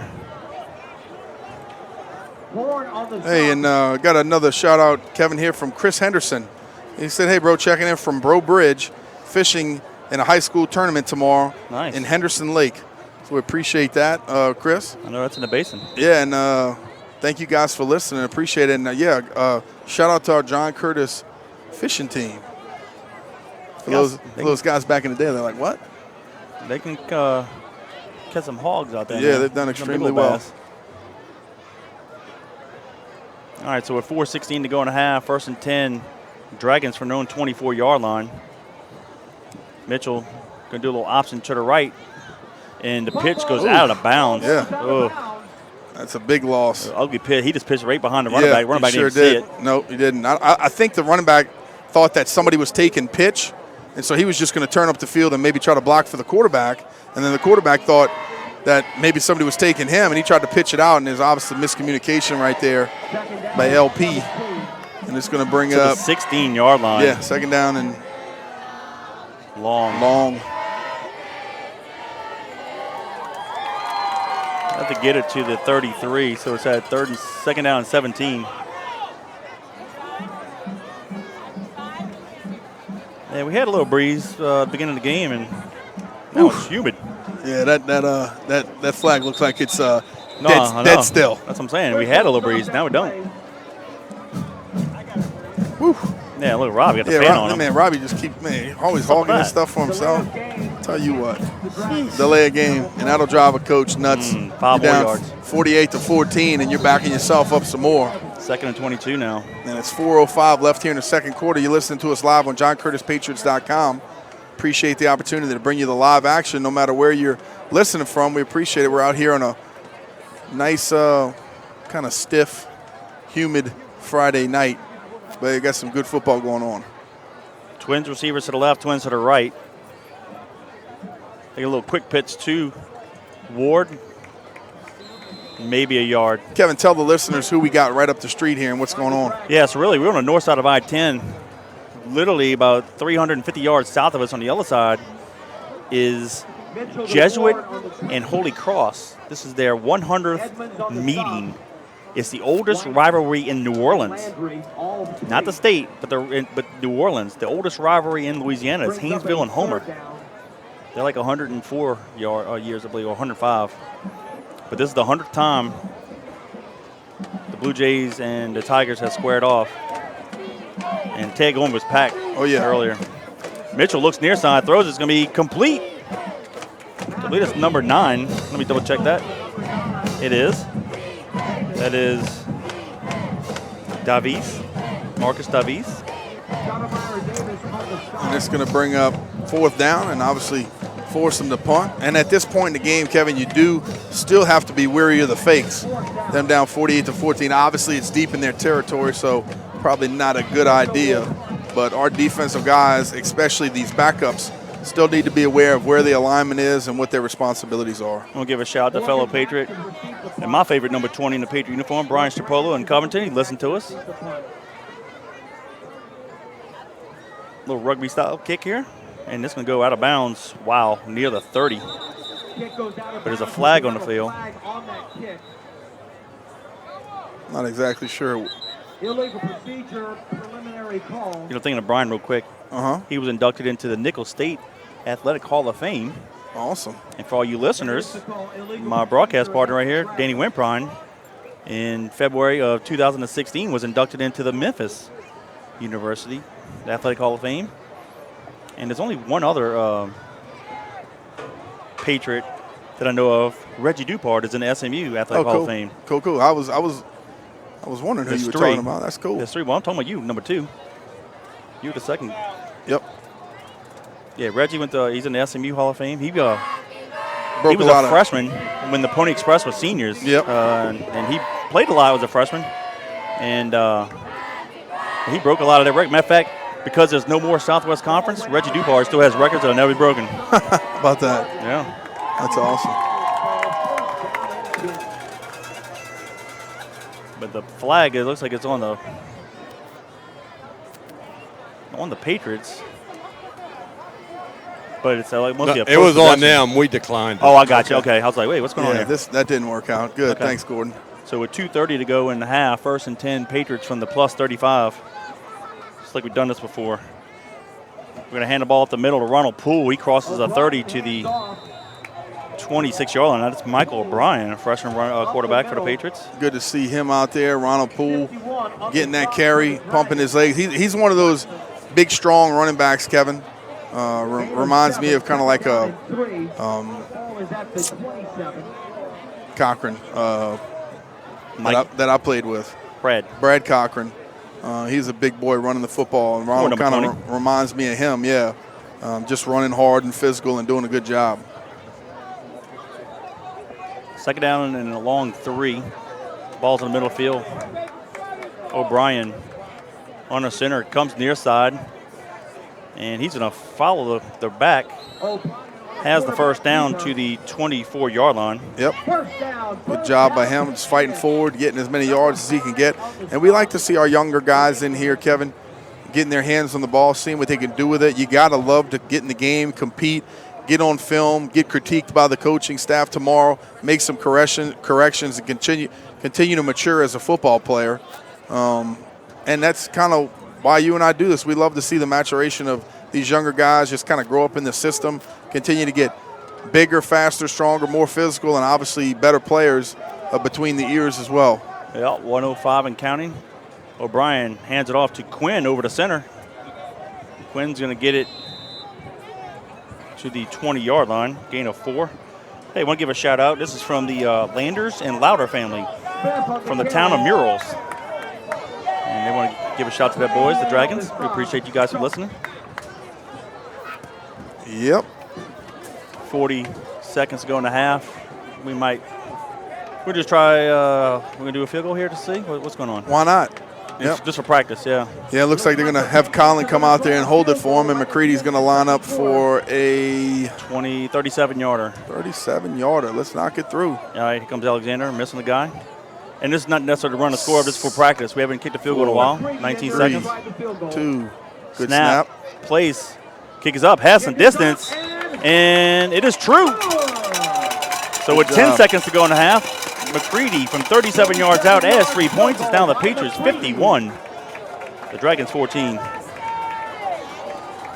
Good job right there by Mccready. Nice snap, hold, kick on rhythm, and they just added another 3 to it. 51 points before halftime, and it's a good job right there by the Patriots, just kind of sealing the momentum before half. And Well, Danny, here's the reason why I think we did that. we probably act like we had no timeouts left. The clock was running. We may have to do that against Romo in the playoffs. Exactly. Throw the team on the field. Act like you had no timeouts. Get down, get set, kick the field goal. And that's what I was talking about earlier. If we can have a game that we don't ever want games to get out of hand, but if we can have a game to where we could work on the things that we need to work on, just like earlier with our third string quarterback working on throwing the football. Well, obviously, we never throw the football very much because we're very dominant running the football. But you might get into a game where you have to come and run 2-minute offense. You have to come from behind to try to win. The clock is your enemy, and you have to do what you have to do. Or like you just mentioned, you got to run out and kick the winning field goal. So it's not that we worry about the points. Trust me, you'll see at the end of the game. But we have to do what we need to do to be successful later in the season for us. Ray Alvarez to kick off. We're offsides again. And this is our second line. Kicking unit, but it doesn't matter. They're going to get coached like the first unit. You're looking inside at the ball. We talk about this each and every week, guys. Come on. I'm going to start asking for us to line up just 1 yard off the kicker, just 1 yard behind the ball, and then when we kick it, we can take off running. Well, how about this? Golly. Why are we lining up 3 yards off the line? Why don't we just do 5 yards like we did back in the day? Yeah. Kicker's 4 yards off. Just stay behind the kicker. Yeah. I mean, you're looking. It's like a defensive lineman jumping off that's playing nose guard. The ball's right over your face. Okay, 5 yards further away. Both our number 1 kickoff unit and our number 2 kickoff unit is like a million miles away from the Mensa Society, I'll tell you that. Ward's going to field it at the 15-yard line. Across the 20, comes back near side. And he's running all around the field, and he's finally going to go down at the 15. He's doing better going down earlier.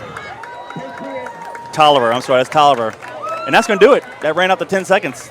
So after one half of play, it's the John Curtis Christian Patriots 51, the Lake Placid Dragons 14. Kevin, for that first half of action, we want to say thank you to our premier halftime sponsor. Of course, that's you and I's good buddy, Ryan Esteves with Bobby Seafood. Bobby Seafood is a family-owned business located at 9013 Jefferson Highway in River Ridge that was established in September 1978. And they're celebrating 41 years of business. Wow. Bobby Seafood offers daily lunch specials and fresh prepared food, hot delicious po' boys, and hot boiled seafood. During crawfish season, Bobby Seafood provides on-site catering for commercial and personal boils. Call Captain Ryan Esteves and staff at 504-738-2104. That's 738-2104 to place your lunch order or to book your crawfish boil. Bobby Seafood, 738-2104, proud sponsor of Fighting Patriots football. Bobby Seafood, we appreciate your support of the Patriots. Tell you what, we have a lot of action in that first half. Y'all just sit back, relax. I'm going to give you the first half scoring recap. The Patriots got the opening kickoff, and after a 33-yard return by Corey Wren, went on a 2-play drive, 60 yards in distance, taking 19 seconds off the clock. Shane Goins, for the 3-yard touchdown run. The Dragons didn't cover the swinging gate, so the Patriots did the model huddle and scored 2 points on a 2-point conversion. That put them up top 8-0 with 11:30 to go in the first. Lake Placid answered with 9:06 to go in the quarter. Mitchell hit Tolliver on a 17-yard touchdown pass. Perez added a PAT, and that closed the gap to 8-7. But on the ensuing kickoff, Shane Goins returned at 73 yards for the touchdown. Mccready's PT made it 15-7, and that was at the 8:50 mark of the first quarter. And then with 3:45 to go in the quarter, Ronald Poole had a 2-yard touchdown run, his third of the year.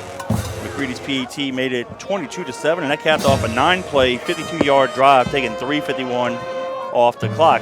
But with 21 seconds to go in the quarter, Lake Placid got right back on the board. They had an 80-yard drive. Mitchell hit Legree with a 6-yard touchdown pass. Perez's PAT made it 22-14 Patriots, and that's how the first quarter ended. But it didn't take long. 11:16 to go in the half. Guggenheim had a 40-yard touchdown run.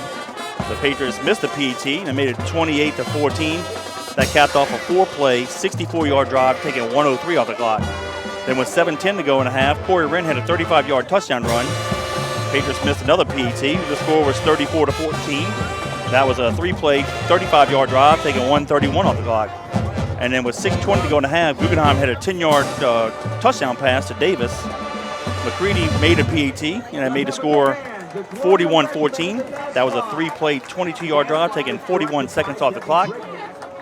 After the the Dragons fumbled the ball in their side of the field. With 4:30 to go, Taylor hit Frost with a 37-yard touchdown pass. Mccready added another PAT to make it at 48-14. And that capped off a 3-play drive going 60 yards in distance, 1:29 off the clock. And then a little practice here. The Patriots threw the field goal unit on with 10 seconds to go in the half. Mccready drilled it from 37 yards out. And that's where we stand at halftime. The Patriots 51, the Dragons 14. Danny, your assessment of the first half. Well, anytime you have 51 points at halftime, I'm not going to say too much. Good job offensively. Good job defensively figuring it back out. It's nice to see Big Linus Noel get back on the field and contribute. And obviously they had some explosive plays early, and the defense pretty much shut them down after that. So great first half by the Patriots. We're on top 51-14. You're listening to us live on JohnCurtisPatriots.com. And obviously you're listening live to the Colonial Regiment. So we want to say thank you to all of the dance team, the cheerleaders, the band members, and staff for having some nice atmosphere out here at the game, especially at halftime. We appreciate that. Kevin, let's dip into a little bit of what I heard this week at the Coach's Corner. And I'm going to read it verbatim here. Patriot parents, the 2019 football season is off to a fast start with a 4-0 record. However, the toughest part of our schedule will begin next week with 5 straight district opponents.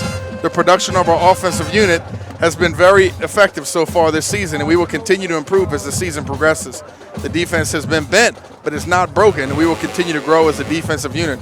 And exactly right, we're doing it now. Austin Mccready's been excellent in the kicking game. His punts have been high and long, averaging 43.9 yards per kick. His kickoffs have been consistent in the end zone with not much return yardage when they are caught deep in the field of play. Finally, the support of our team has been great. Thank you to the cheerleaders, Colonial Regiment, Pep Squad, Spirit Club for all they do to make our games a special place to be on Friday nights. Without our loyal fans, our games will not be so exciting. Thank you for your support. And, of course, they want to remind you next week is Shaw on October 11th at Shaw. Kickoff starts at 7 o'clock, so we appreciate that. The old Coach's Corner, Kevin, and that reminds me of Mr. Bill Curl. Obviously, he's gone but not forgotten. He used to help us out in our first few years of our broadcast, and he would always meet with Coach JT and get the ins and outs of that week's ball game, so we appreciate that. And so that printout, but we're going to keep bringing you some Coach's Corner insight, and when we have a little bit more time, we'll probably bring you that before the game starts, and it'll let you know what's in tune and kind of work it in the broadcast there in pregame. We're going to sit back, relax, and let you listen to a little bit of the Colonial Regiment.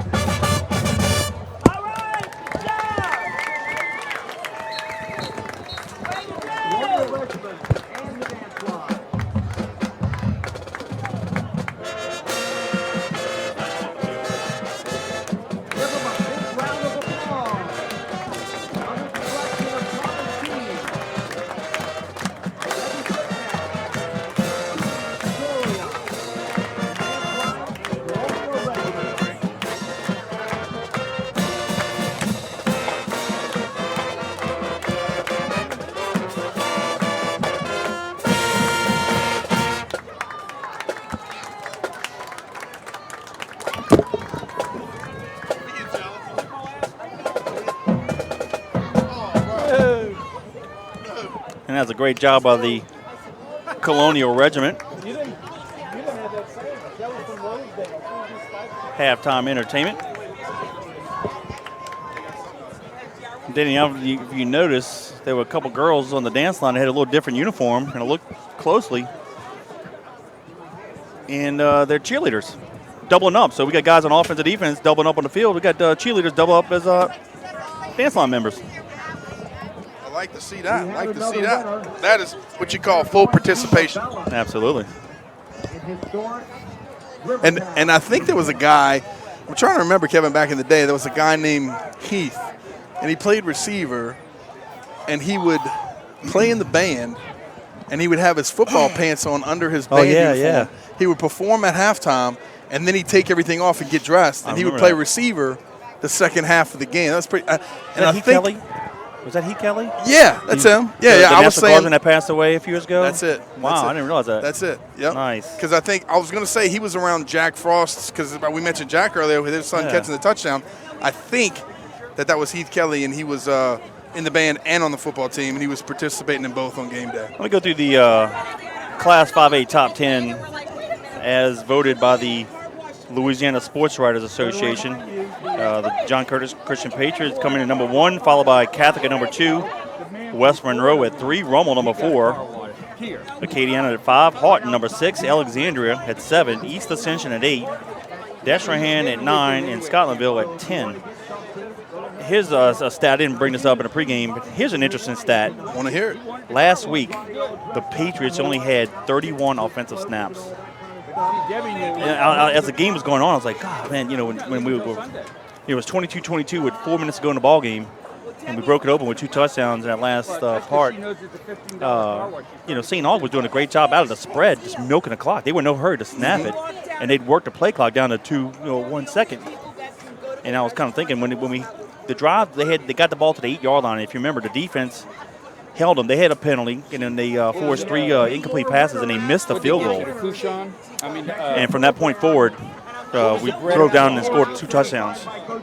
But, yeah, we only had 31 offensive plays. And I think Coach Jeff Curtis figured out the amount of touchdowns we had for the amount of plays.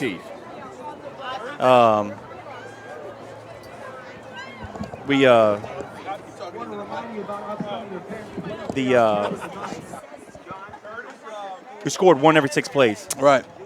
That's a good average. Huh? That's a good average. But, and I didn't mean to put the jinx on the offense last week when we said in our pregame, like, the offense is, cruising, they're doing well. But at some point in the year, the offense it's just going to be up to par, either because the defense is just stout that game, or we're just not playing, to our best of our ability. That defense and the special teams about to make plays, and I'll be darned if that's not what happened last week. Right, exactly. And, a couple of people asked me throughout the work week this week, man, what happened last week? I said, St. Aug happened. St. Aug's a good football team. They always have been. They're very athletic. They do a great job against us. They're well game planned. But it's always one of those crazy weeks against them. It's just crazy things. Like when's the last time we had 4 turnovers and then we never had a takeaway on defense? Yeah. We had 1. We had an interception by McMillan at the goal line. That's right. But still, 4-1. 4-1, and being able to beat a pretty darn good team with the 4-over ratio as 4-1. I mean, that's pretty stout. By 2 touchdowns. Think about this.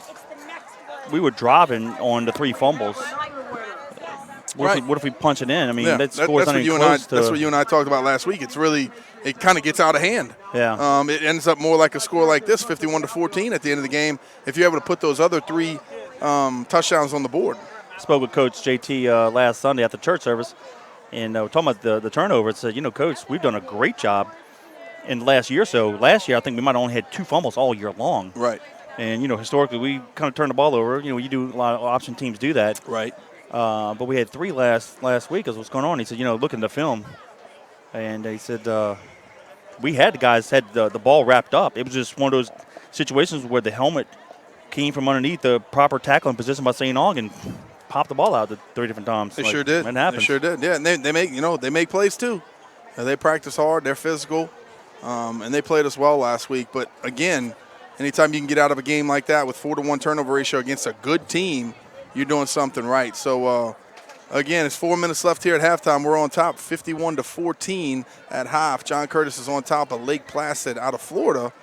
And, Kevin, again, we love these matchups of being able to go around the country. Obviously, we don't have the biggest budget when it comes to being able to just travel all over the country and, go to Florida and California and play some of the best teams in the country. But we love the opportunity to play teams from out of town that we've never seen before.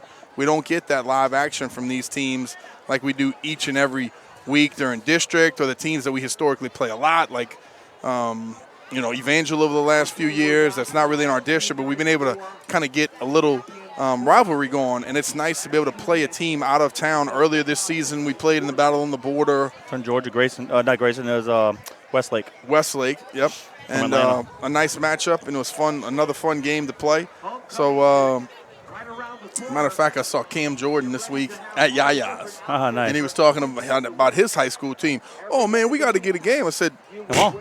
Fly you guys down here. I said, we'll be ready to play anytime. Yeah. He said, we have trouble getting games. I said, well, so do we. So let's talk. Let's get something fly going. Us out there. Exactly. I said, we don't have the big budget to be able to just go all over the place, but you can afford it. We'd love to do it. So, any of you out there listening, your team needs a game, call us, because we need some teams to play.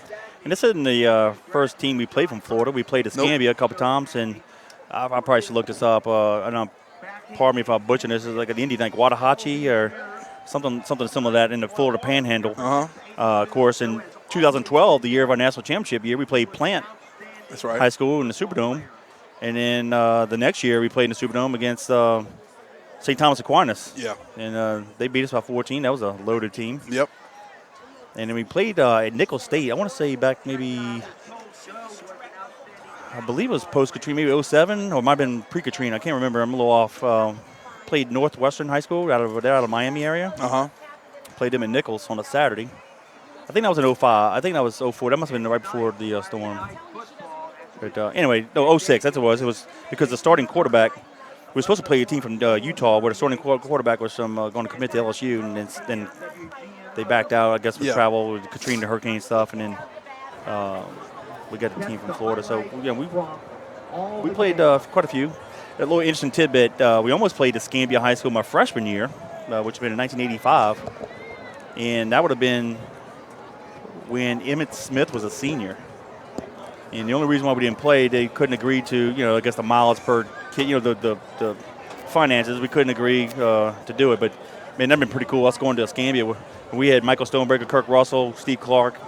We're seniors as Moe's Pizza, Jeff Arsmont, and Glenn Becknell, and Mccready was our junior quarterback. But, yeah, that would have been kind of cool to go watch Emmett as a senior. Oh, yeah. No doubt about it. Robbie's asking, what's the furthest we've ever traveled? Well, to Pensacola, that's 4 years. Well, probably Dallas, that's 8 hours. We played 08 against Trinity Euless. Played a jamboree on a Friday night, played on a Monday, and that's when Hurricane Ike came through. Yep. The day of Hurricane Ike. We went to Alabama to play. Hoover. No, I'm trying to think. When I was in when you played 8th grade, we played a team out of Alabama, and it was a dogfight. I'm trying to remember what the school was, but Greenwood or something like that? Greenville, that's it. And it was a dogfight. It was a great game. Down to the wire, we won. But, we've never really gone that far. I mean, we've never gone to where we've had to fly, right? Well, Dallas, yeah. We flew. Let's see what Gordon, can you get down to coach? He's not doing nothing yet. He was just having a team meeting. Okay, well, we want to hear his motivation. What you want to hear? He's right here. No, when he talks to the team. What you want to hear? Not him breathing, dude. We want to hear some comments. You're going to get him. All right. Saucy Couillon, my boy. But, yeah, they basically at halftime, guys, we huddle up in each of our individual sections. Offense will go with offense, and the offensive line will talk first, and the running backs with the quarterbacks and the receivers. And then after that, it's basically on you to warm up again and basically run in the end zone. We just warm up, running sprints, doing what we got to do, shuffles, anything that you have to do to get warm, it's on you to stay warm for the second half. And then a coach brings you up, and you run through here with the cheerleaders and the dance time line and the flag team and the little, what do you call them, the peppers? Yep, we're calling little peppers. Yep. And it's a full atmosphere here on a Friday night.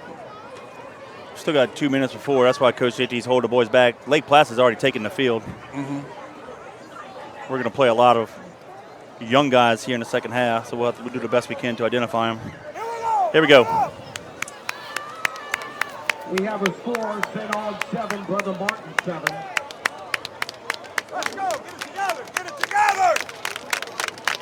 Hey, I'll tell you, I don't see the enthusiasm. Go. Let's get this thing fired up. Let's go get it. Here come the Patriots. And Danny, that's what I alluded to earlier, the comment I made. I didn't see the pep and the excitement in that first half of time. We're just kind of going through the motions. Yeah. You know, Coach sees it too. He knows, he's going to play a lot of youngsters tonight. But guess what? Big Brother's right here watching his guys. Tomorrow morning, he's going to coach some young guys like he does the seniors, so they better be ready to go. And that's what we want. We want those young guys to go out there with some fire and intensity, go out there and feel like they're trying to earn a spot, earn a position, earn a job on special teams. Do what you have to do, because tomorrow you're going to get coached up and evaluated like you always would. So, I'm glad Coach JT recognizes what you saw earlier. But here's a new half. In the second half, we're up 51-14. But And Mr. Bob just came across the wire and said that the score for St. Aug Holy Cross. St. Aug and Brother Martin tied at 7. Brother Martin is tied at 7. What was the Jesuit Holy Cross? What was Jesuit Holy Cross? 14-0. 14 Jesuit. Jesuit. Okay, cool. I want to give a shout out. Another Lake Placid fan says, "Go Lake Placid. We love you, Coach Simmons." And we are seconds away from the start of the second half. Patriots will be kicking off to the Dragons, going left to right. And we got our backup kicking unit. Ray Alvarez, number 49, to kick deep for the Dragons. Mccready will kick off for the Patriots. Yep. And they're all Agree, and I think it's number 4. No, Mitchell, number 1. wait for the kicker. There we go. All right. Legree from the 15-yard line. Bounces it near side, and we don't wrap up. Frost has hit him with a shoulder. He bounces off and got it to the 36-yard line, so that's what it'll be 1st and 10. And I think, Danny, this might be a good call here. I think the Patriots extended the olive branch to the Dragons. We're going to keep the clock running here in the second half. There you go. Well, they obviously have a long way to travel. I seriously doubt they're staying the night. No, they're fine. We're going to feed them, and then they're going to leave. They're going to fly or drive? They flew here. They flew. Nice. Yeah. Okay. Not too bad. I'm assuming they're going to fly home. Good by them. So, yeah, you're right, Kevin. Just going to keep this thing running. And I believe the men's club is going to, I think, was supposed to feed them. I hope so. I hope so. Good. I think so.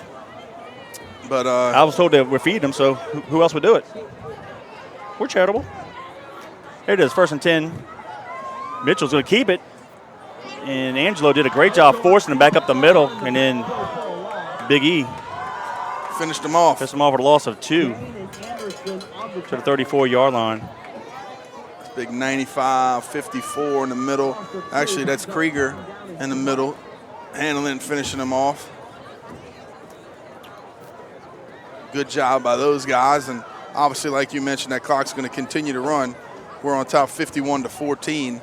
But, I want to see Lake Placid continue to fight here in the second half. Keep these guys in here, work the ball down the field, work on the things that you need to work on, run the football right at us because, we need to get better as well at certain things. And I want to see us continue to play for these next 2 quarters. All right. Mitchell takes the pass and center, throws it over the middle, incomplete pass. Now I stand corrected. A listener on the YouTube says, no, they did not fly. Thought I saw that on Twitter. I knew they stopped in Gainesville, Florida. Well, that's what I was going to say. Went to University of Florida yesterday. But even so, because of them driving home, it's going to be a long drive. It's a good thing that we're letting the clock run. They get out here a little early, like you mentioned. Get something to eat, get on the road, get some sleep, and then get back there without having a much lapse in time. Because, when you travel, it kind of throws you off for a day there, not really feeling right again. So, but, it's been a competitive, pretty competitive game thus far. But like I mentioned, I want to see Lake Placid to continue to put the pedal to the metal, try to put the ball down the field, do what they need to do. Mitchell takes the pass from center, setting up a pass down the middle of the field. Span's going to pick it off at the 41-yard line. And that's where he's going to get stopped. They blew the whistle. He did not ask to go down, but the referee said forward progress stopped. So turnover with 9:20 to go and counting. 1st and 10, Patriots are own 41. Good job him, just staying deep, getting back, seeing the ball in the air, attacking it and doing what he needs to do, getting another pick on the season. And it's 9 minutes and counting, and the offense is going to get the ball back. Let me see, and Taylor, it looks like he's checking into the game at quarterback once again. I think it'll be he and O'Brien. Yep, wrapping it up tonight. And Coach JT and Jeff are obviously down on the field, continuing to have some conversations about which plays they want to run and having these younger guys in the game as well. What do we want to do and what do we want to see? Poole and LeBranch are the running backs. Taylor near side to Joel Taylor, the receiver. Kedzie fights hard to the 49-yard line of Lake Placid. Good job by Taylor, just taking what the defense gives him, throwing out nice little 5 or 6 yard hitch, get a couple more yards. Look like we picked up about 8 on the play. And I want to say thank you and give a big shout out to my sister-in-law, Brandy Fromeyer Alford. She's listening to us in Houma. And I think she's class of 97 maybe. So I love you, Brandy and Barry. O'Brien checks in. They actually moved the ball to the 50-yard line, gets it to LeBranch. He'll have the first down, and he gets it to the 46. First down and 10 Patriots. Clock is continuing to run. A lot of young guys, 4th and 5th line guys coming in now. Yep. I tell you, Kevin, this was a cruel joke, but when we were seniors, this is a bad joke. We used to walk around the field and we'd look for the little guy. You know, the guy hadn't gotten in the game yet, and he probably thought we didn't know who he was. You know, even though we're 100 strong or more, we know who everybody. And he would be like, "Hey, what's your name? Hey, man, what's your name?" They say like, "Scott, yeah, you get in there," and they take off running on the field between plays. Everybody's like, "What are you doing?" And we just take off running down the sidelines. Don't want to get in trouble. I swear, it's terrible, but we had fun even though we weren't in the game. Bad. Lee takes the handoff off left guard, gets it to the 43, and looks like there's an injured Dragon. Give him the big slap on the butt. Get in there, Scotty. Go get him. It's your time. Oh, goodness. Meanwhile, next day, their mom and dad hate us. Yeah. Injury timeout on the field, 7:10 to go in the third. It's the Patriots 51, the Dragons 14. Kevin, what else do you want to see out of the game tonight? Injury-free by both teams. Yeah, that's a good point. Anytime you have a game like this, and obviously they have to travel back, you want to see both teams healthy because there's still a long stretch of the season coming. And no sloppiness on both sides. I know game can get out of the hand, even on Lake Placid. They can just kind of go through the motions. Just keep playing hard. And that's right. Let's get out of here. That's what we want to see. All right, they start the clock. O'Brien keeps it around the right side, gets it to the 41-yard line, gain of 2. Check that. That's Michael O'Brien in there. We had an opportunity for this 2 weeks ago against Landy Walker, and that game ended with the score 72-12. That ended up being a record for the most points ever scored by the Patriots in the game. But it was early third quarter when it was around 56, and we extended an invitation or the option to Landy Walker, hey, let's keep the clock running, and they declined.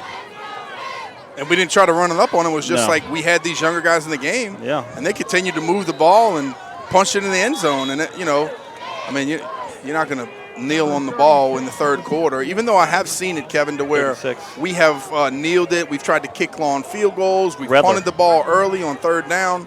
But these young guys need reps. And after playing in the Catholic League like we have over the last few years, the younger guys haven't been able to get into the game as early as they did when you and I played, and the competition wasn't as stiff.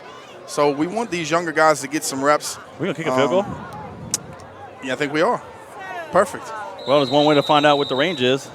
Well, it's the official hydration break, so they will stop it here. Oh, this is going to be nice. So official hydration break, 6 minutes to go in the third. It's the Patriots 51, the Dragons 14. Ooh, see, that's what I'm talking about. I want to see this. I want to be able to see how far it can go. Drive a long field goal home. Because, look, it's easy, you know as well as I do, in practice. Nobody's around. Nobody's rushing. Pre-game warm-ups. You tee that thing up for a 55-yarder. Could be a 56. And you give it a chance, it might fly. But in the game, it's a total different deal. Yeah. And like you and I said, these are the things that you need to find out if you can do it now. You never know. When you're a kid growing up, and you got your bat, and you're saying 3-2, bottom of the ninth, here it comes, last pitch, pow. Same thing Mccready had to grow up saying. It's the end of the game. It's the fourth quarter. The state championship's on the line. How far can I hit it? No time left on the clock. And these are the kind of things and the reps that you need to be able to understand. It's going to be a 56-yarder. Whew, let's get it. Make sure you bring the ad in the program. We'll give a free cookie. Come on, Mccready. All right, the ball is on the right hash mark. He's a right-footed kicker, so it's perfect for him. Come on, pound this one. Guggenheim to hold it. Snap, place, kick is up. Has distance, is it accurate? And it's no good, just missed it. And it looks like they ran into the kicker. There's a flag roughing the kicker. How about declining, just kick it from there again? Yeah. Tell you what, Danny, he had a distance. He was off about maybe 3 yards to the right, maybe? I don't think he had the distance because the guy caught it at the bottom of the goalpost. So he was probably about 2 or 3 yards shy. So 51, maybe. Yeah. 51, he definitely got it. 53, yep. maybe? Yeah, I think 52, 53, he's got it. Okay. But just because of the trajectory of the ball coming downhill. But these are the things that you want to be able to see. Take the penalty, don't take the penalty. It doesn't matter. Just line up and kick it again, like you said. Yeah, just decline it and re-kick it. Walking off the penalty now. So it's an automatic first down. They got to take it. Yep. We can still kick a field goal on first down. Yep, that's what we're going to do. We don't have to play again.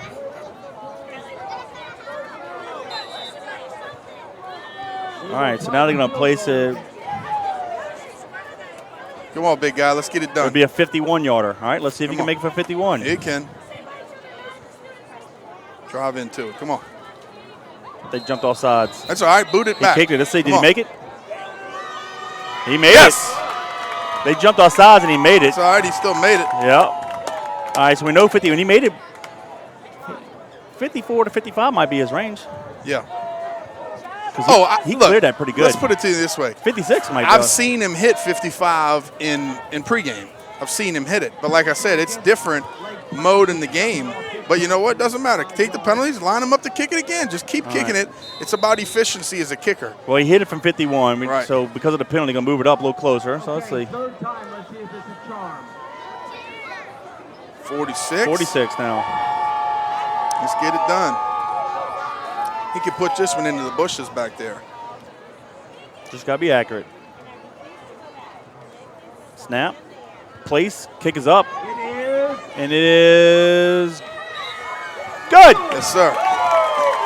So with 5:03 to go in the third, a 46-yard field goal by Mccready. Yep, that's a good one.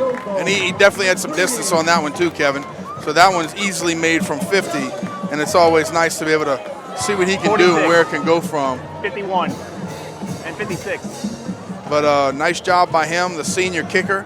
And obviously he's being recruited. Kevin would like to see him go somewhere that he feels comfortable. So, you know, if you're out there and you're looking for a kicker, he is definitely capable. So check him out. But I think he's traveled around the country a little bit, Kevin, gone to some camps, got himself out there a little bit.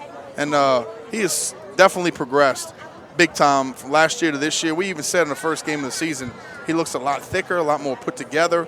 He's a good athlete, obviously plays baseball as well as he's a quarterback. So his dad said like to see it. He made a 58-yarder in camp during the summer. Awesome, awesome. Well, we know he can. We definitely know he can.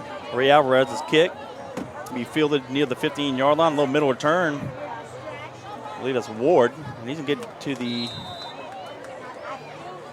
32-yard line. Clock has continued to run.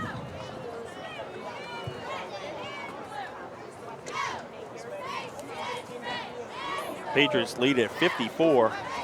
Kickoff return for the Dragons. Stop by Rose.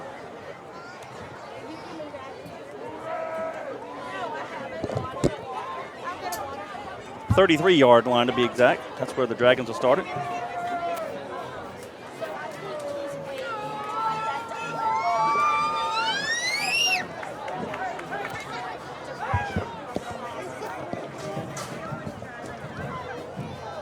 Three receivers near side, one top of the field. Ward will line up to the right of Mitchell. They'll send Legree in motion to the right.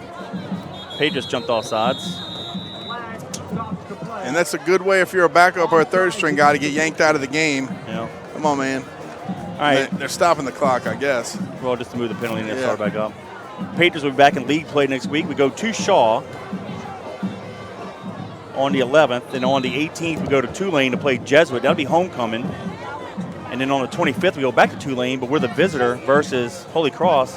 And on November 1st will be the big one against Rommel at East Jefferson. Yeah. And then we wrap up league play on November 8th at Tulane against Brother Martin.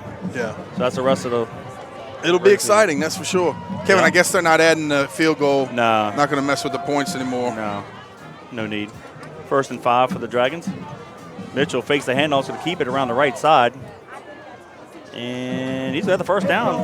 And maybe 3 more to the 46. First down, Dragons. I want to give my niece a shout out, Mackenzie. Hey. In home listening to us as well. Appreciate that, sweetheart. And hopefully they're all listening to us. Go Big Blue. But yeah, it's a nice Friday afternoon. Still humid as heck out here though, Kevin. 2 minutes, 5 seconds left here in the third quarter. Patriots are playing well. They're up 54-14, even though you don't read it like that on the scoreboard. But the screen on the online is oh, correct. you know Robbie's got that right. Yeah. Here in the stadium, not. Mitchell's going to keep it again around the right side. No gain. Second down 10. But so far, Kevin, Lake Placid has been a classy bunch. We have not seen any ticky-tacky stuff like we've seen over the past few weeks with some other schools. They're continuing to, play hard. And that's what we want to see. We want to see a team come out here, play physical, play tough, play hard, because their coach is thinking the same way we do. The game, the season is not decided upon tonight. There is plenty more football to be played. Keep your guys healthy. Get in the film room tomorrow. Study. Continue to work hard. Continue to lift weights. Continue to run. Continue to be well-conditioned. And the season is going to work out well for you in Florida. 1:05 to go in the third quarter, Clock is continuing to run. Oh, snap went through Mitchell's hands. Go get him. Go get him. Rolling to his right. He's in trouble. And he just throws it back to the line of scrimmage. Yep. Incomplete. They'll keep the clock running. 50 seconds to go in the third. And I tell you, it's almost funny sometimes when you see an athletic quarterback. He almost toys with the defender sometimes. Yeah. He doesn't even need to run. He kind of just jolts at him and then puts a little move, and they can do whatever he wants. So he just throws it away. The way he moved like that, it kind of reminded me of Randall Cunningham. Yeah, because you know you could do it. Athletically, you know you could kind of toy with some guys, and almost, you're exactly right. Because Randall would do that. You reminded me of Randall, and too. he would stand up and sling it. I tell you what, Randall tried to run over you, too. That's what I liked about him. He was a physical quarterback, and then all of a sudden he dropped back, and he threw it 65 yards in the air for a touchdown. I liked him a lot. Yeah, he was good. 15 seconds to go in the third. Mitchell throws it far sideline and incomplete, in and out of the hands of the receiver. Legree didn't intend the receiver. And that's going to be the last play of the fourth quarter. Third quarter, excuse me. So after 3 quarters of play, it's the John Curtis Christian Patriots 54, the Lake Placid Dragons 14. Kevin, for that third quarter of action, I want to say thank you once again to Anytime Fitness of Metairie. Go check them out at 5200 Veterans Boulevard. Like I mentioned, in Metairie, 70,006. Give them a call, 504-218-4814. Tell them the broadcast team sent you. Mention Patriot Nation during sign-up and receive free enrollment and 10% off your monthly membership dues. Of course, they're owned by John Curtis Christian alums Damon Lepper, class of 97, and Janice Toops Lepper, class of 01. They're offering 24/7 access to over 4,000 clubs worldwide. Cardio equipment, strength training equipment, free weights, personal training, small group classes. Go check them out. Give them a call, 218-4814, 5200 Veterans Boulevard in Ketter. In Metairie. Anytime Fitness of Metairie. We appreciate your support of the Patriots. Halftime score was 51-14. We kept the gentleman's agreement, kept the clock running. And with 5:03 left in the third, Mccready hit a 46-yard field goal to extend the lead 54-14. And we'll have a little bit more of that this quarter. Yeah, you got our guy. Sometimes it's not too much fun to be a young guy, huh? They got the young guys, some of them carrying the stuff all the way to the war wagon already, packing it up. We don't have anywhere to sit on our sideline anymore. They're packing it all up, getting ready to go. Mitchell takes the pass from center, looks near side, fires it to. They tried to do the swinging gate, and the back passed up the pitch. It went out of bounds. Whew. No, we got it. No, we got it. We recovered it. They caught the hook, and on the ladder, they just didn't execute the pitch. And the Patriots take it over with 11:40 and counting. And somebody will say, why are they doing that? Because that's what we talked about. It's not that they think they're coming back down 54-14. It's because later in the season they might have to run that play and have a big play to get a huge first down or get into field goal range or to make a big score. Well, sometimes you have to do it in live action because just like Mccready's kick earlier, nothing is like live action. Well, here's why. They're competitors. Exactly. They're not quitting. No doubt about it. Yeah, I don't have no problem. That's what you want. Fifth and at quarterback, number 15. Number 15, the new guy. He's an 8th grader, and he's not even the roster. They hand it off to 21. To number 21. Young running back. A lot of clean jerseys out there. Malik Smith. Malik. It's got to be Malik. I'm sorry. Malik Smith. I'm glad to see these young guys in there. And like you mentioned, number 15, he's a double number along with Connor Ogeron. And so we don't know exactly who he is, but obviously a young guy out there working hard in practice all the time. He might have been the one that wore 14 against Landy Walker. I'm trying to get it for y'all. Please do. Thank you. Gain of 8 will come near side. Running back fighting hard. He had a big old boy on it, and then he drug him 8 yards. That's rather. He wouldn't go down. Jordan Smith, freshman. Jordan Smith, thank you. Thank you.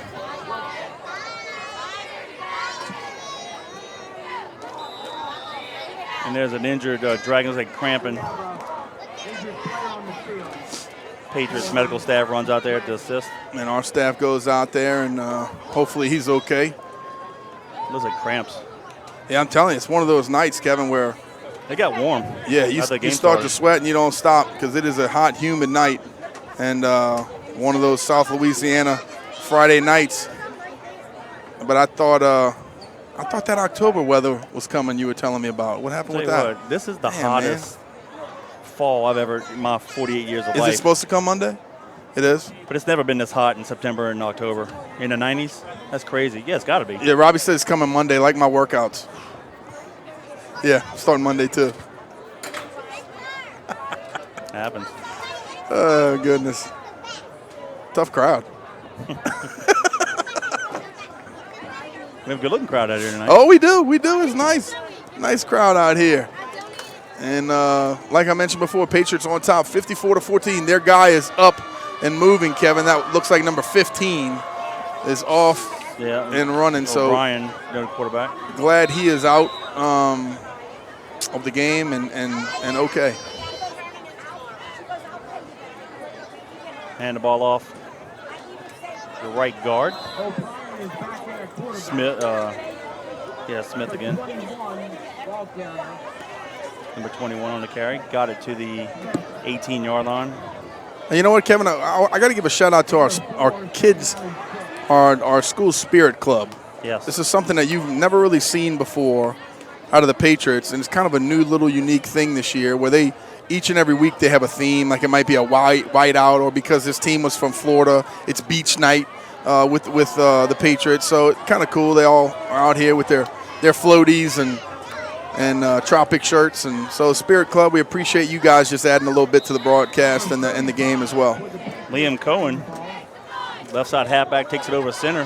Whoa, and a sniper takes out a lineman as he gets on the field. Been there, done that. Oh, my goodness. I tell you that story before? No, it hit me. Later in the game, I'm young. I'm probably ninth grade or something, I guess, and I finally get my chance to go in the game also. And Coach JT puts his arm around me, tells me to play, and then kind of slaps him in the back to kind of. I'll tell you about it after this. Smith is the new quarterback under center. Comes near side, hands it off to the running back. Here we go. Fighting hard. Running hard. To the 12-yard line. And that's rather 36. Go ahead, Danny. And so he kind of slaps me to get out there. So I take off running. He goes, no. Gives me another play, yells at me another play. Then I go to run again, and he yells at me again, and I fall, turn and fall. I slide probably 3 yards. Stand up, jump up, shoot him the guns, and then run to the to the huddle. Everybody in the huddle's cracking up laughing. I call the play. We get up, get down, and run it. But man, it's something I'll never forget either. Smith back at quarterback, number 15. 1st and 10 from the 12. And he's going to keep it around the right side, and he's going to score. Good job. 7:55 to go in the ball game. Smith adds another 6. And our young guys just working on what they need to work on. Good job by him getting into the end zone, doing what he needs to do, and putting some more points on the board for the Patriots. So good job.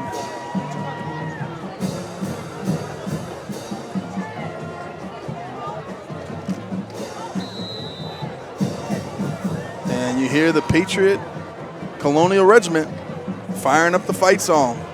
Ray Alvarez to kick the PAT. O'Brien to hold it.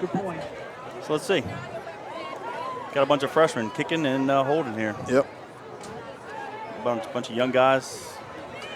2nd and 3rd string offensive linemen out there. The future. Snap. Place. Wow, how did it not get blocked? I don't know. But it somehow went through. He ran through the block and made it happen.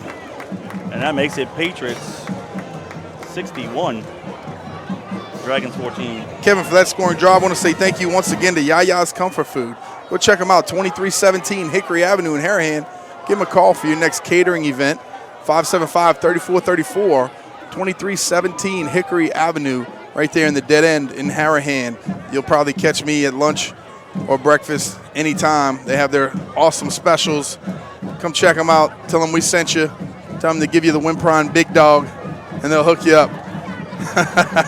Trying to make Joanna laugh. I'm doing a good job. So here we go. YayasComfortFood.com. Tell Connor we sent you. 575-3434, 2317 Hickory Avenue in Harahan. Yaya's Comfort Food. We appreciate your support of the Patriots. You know, I used to joke post-college that I had a body by Budweiser. You might have a body by Yaya's. Body by Yaya's and Bobby's and Mo's. Bobby's and Mo's. I told you the first week.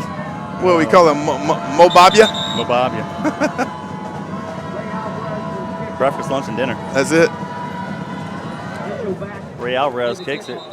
And did we jump off sides? No.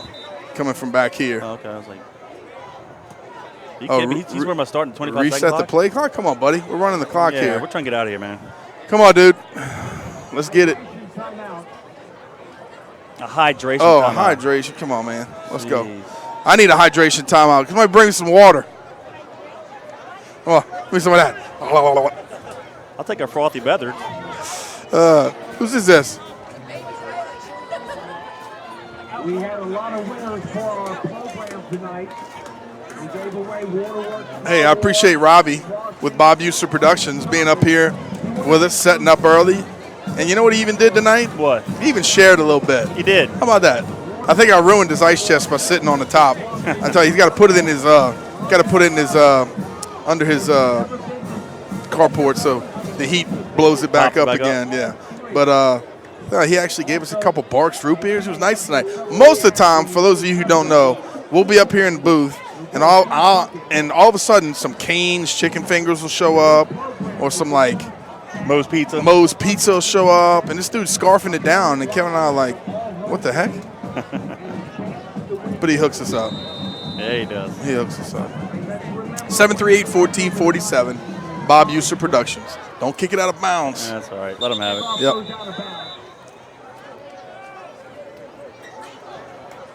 What about little number 30? You seen him out there yet, Kevin? No, I've been looking. Speaking of Bobby Seafood, where's he at? There he is. There's my boy, Big Leighton. Good to see him out there. He's a competitor, I'll tell you that. He'll go out there and fight you. That's for sure. Like to see all these young guys in there and he's a tough little kid. Getting in there and competing and doing what they need to do, and nice to see. All right, they'll place the ball at the 35-yard line. 5 minutes and counting. 1st and 10, Dragons.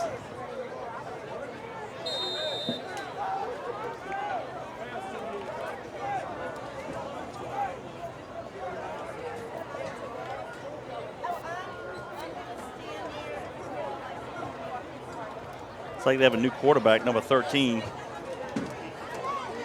for the Dragons. Griffin.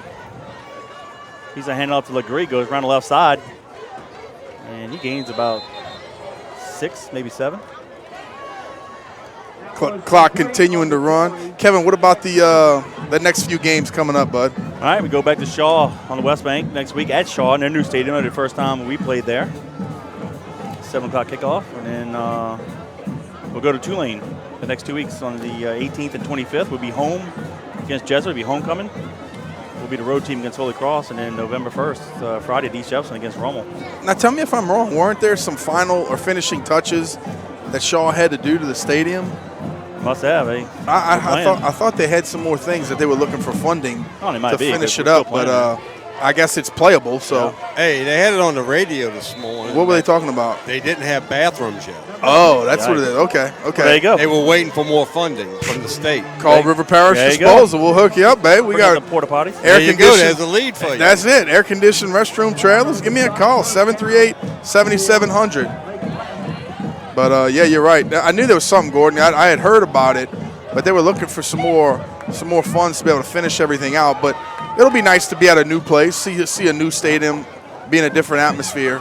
Been waiting for that for a few years now. Legree on the carry on the previous play. Got a first down over the 50. Gets it again, comes near side. He's going to get it to the 44-yard line, 3:05 and counting. Coaches are doing a good job keeping the young guys close, rotating them in. After each and every tackle, you'll see them 3 more guys will go in, 2 guys will go in, 4 guys will go in, and they'll continue to rotate the groups. Here we come in with some defensive linemen, rotate some other guys out. Good to keep some fresh legs in the game, doing what we need to do. 2:45 and counting.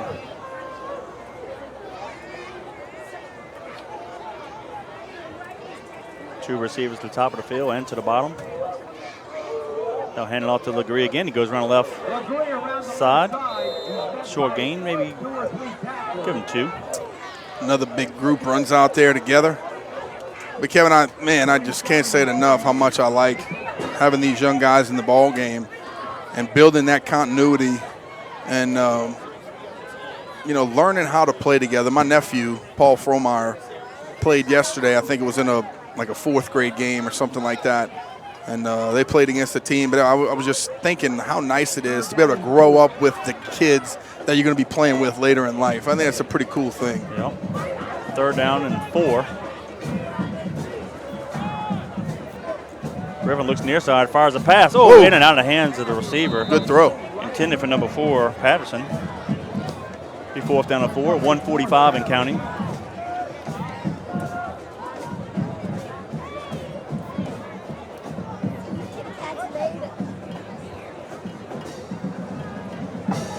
Yeah, my mom just texted me, said it's time for Madden and Bailey to get in the game. Not quite yet, Mom. Still got a little ways.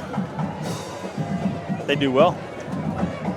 Boy, talk about going to be fun. Yeah. That is going to be fun. I got Robbie next to me. He's got little Curtis playing at the park with us, and it's fun to see these little guys grow up, man. Legree's going to fight hard for the 1st down. Nice job. Looked like he's going to be stopped about 2 yards shy, but he kept his legs pumping. And he ended up getting the 1st down to the 36-yard line. I saw y'all, they lost on the last play the other day, huh? I'm walking off from our game that Baylor's playing, and Robbie and I were talking the other day. You know how playground ball, but it's the last play of the game. They're winning by 4, and this kid's running for a touchdown right past me, and they beat him on the last play of the game. I'm like, what? But it's fun to watch him grow up, man. Dragons call a timeout. They have the ball 1st and 10 at the Patriot 35. I would think probably 2 more plays. And we'll wrap this up in red, white, and blue. I like it. Yeah, you're right. We're going to wrap it up. Coaches talk about it a little bit, send them back out there, see if maybe Lake Placid could get some more points on the board before they head out. And like you said, keep everybody healthy going home. Yeah. Of course, safe travels to all the Dragon fans that made the trip and to their team. Make it back safely to Orlando. And we hope all you Lake Placid fans that watch us on the broadcast, hope you enjoyed a little bit of it. 1st and 10, 58 seconds to go in the ball game. Legree takes a handoff, goes right to the middle, and he's going to gain 5 to the 30. It actually looked like they had a reverse setup, and I don't know if he saw something that he liked and he just tucked it up in there, or if that was just a fake all the way. But a good job of him turning it up, getting some nice positive yardage. 40 seconds and counting here in the 4th. Yeah, this is probably the last play here. Let's say 35 seconds. 2nd down and about 6. 28 seconds will probably do it here. And up to Legree at the middle, and he goes nowhere. Great job by the young Patriot defensive lineman. They got 17 seconds left. They might try to get up and get down, do something. But Patriots are on top 61-14 as clock 10 seconds. Looks like it's maybe going to run out. 5 seconds. They just put the ball down. 3, 2, 1, and that's it. That's it. Yep. The John Curtis Christian Patriots defeat the Lake Placid Dragons by the score of 61-14. Patriots improved to 5-0 in the season. The Dragons fall to 3-4. And we'll go back into Catholic League play next week against the Shaw Eagles. But more importantly, we want the Dragons to have a safe trip back to Lake Placid, and thank them for coming out here and giving us a game because we had an off week. Yeah.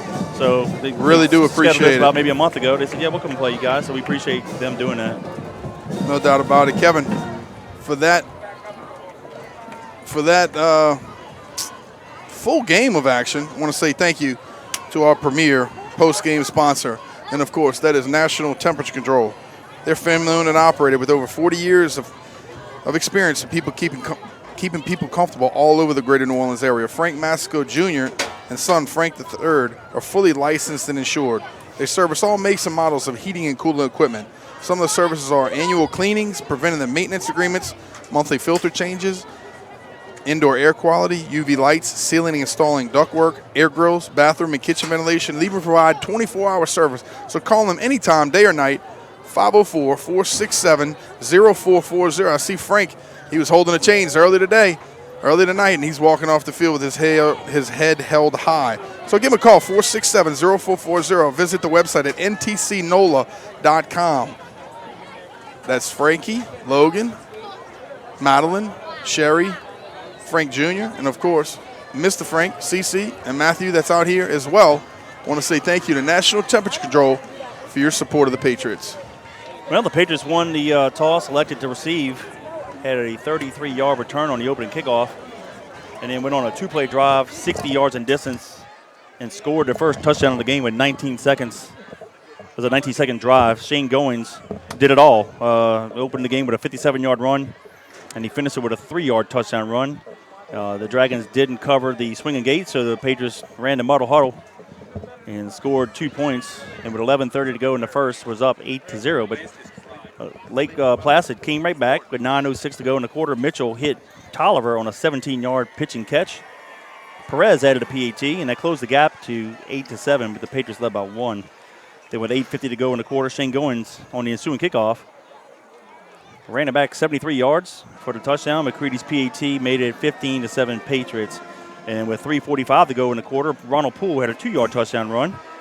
McCready added a PAT, and that made the score Patriots 22, Dragons 7. That capped off a 9-play, 52-yard drive, 3:51 off the clock. But Lake Placid didn't quit. With 26 seconds to go in the quarter, they went on an 80-yard drive. Mitchell hit Legree on a 6-yard touchdown pass. Perez added the PAT, and that made it Patriots 22, Dragons 14, and that's how the first quarter ended. Then at the 11:16 mark of the second quarter, Guggenheim had a 40-yard touchdown run. We missed the PAT, and that made the score 28-14. But that was a 4-play, 64-yard drive, 1:03 off the clock. Then with 7:10 to go in the half, Corey Wren had a 35-yard touchdown run. We missed that PAT, and that made the score 34-14. That was a 3-play, 35-yard drive, 1:31 off the clock. And then with 6:20 to go in the half, Guggenheim had a 10-yard pass to Davis. McCready made a PAT, and that made the score 41-14. And that capped off a 3-play, 22-yard drive, taking 41 seconds off the clock. But the Patriots got on the board 2 more times. 4:30 to go in the half. Third-string quarterback Taylor hit Frost on a 37-yard pitch and catch. McCready's PT made it 48-14. That was a 3-play, 60-yard drive, taking 1:29 off the clock. And then with 10 seconds to go in the half, McCready hit a 37-yard field goal, making a halftime score 51-14. And with a gentleman's agreement, we just kept the clock running. McCready, with 5:03 to go in the third, hit a 46-yard field goal, making it 54-14. And then with 7:55 to go in the ballgame, freshman quarterback Smith had a 12-yard run around the right corner. Ray Alvarez added a PAT. And that's how the score ended, with the John Curtis Christian Patriots 61, the Lake Placid Dragons 14. Danny, your thoughts on tonight's ball game? Well, it's a good fought ball game. It's good to see Big E back here. We've been waiting on him for a little bit, and it's glad to have him back out here. Very glad to see him once again. Defensively, I thought we got better. After the first few series, I thought we figured it out and shut them down. Offensively, just kind of more of the same of what we've seen. So good ball game by the Patriots. Everybody came out healthy tonight, so that's great. And, of course, we're going to crank back up league play next week, so excited about that. But a good win on a Friday night here in October. The Patriots go back into Catholic League play next week. We go to Shaw on the West Bank. 7 o'clock kickoff, 6:45 pregame. We hope you guys join us on JohnCurtisPatriots.com via YouTube. So we appreciate all you guys listening to us, and make sure you listen to us again next week. So on behalf of Gordon Hebert, Robbie Utzer, Danny Wimpride, I'm Kevin Fayard. Again, it's the John Curtis Christian Patriots 61, the Lake Placid Dragons 14. Until next Friday at 6:45 when the Patriots take on the Shaw Eagles.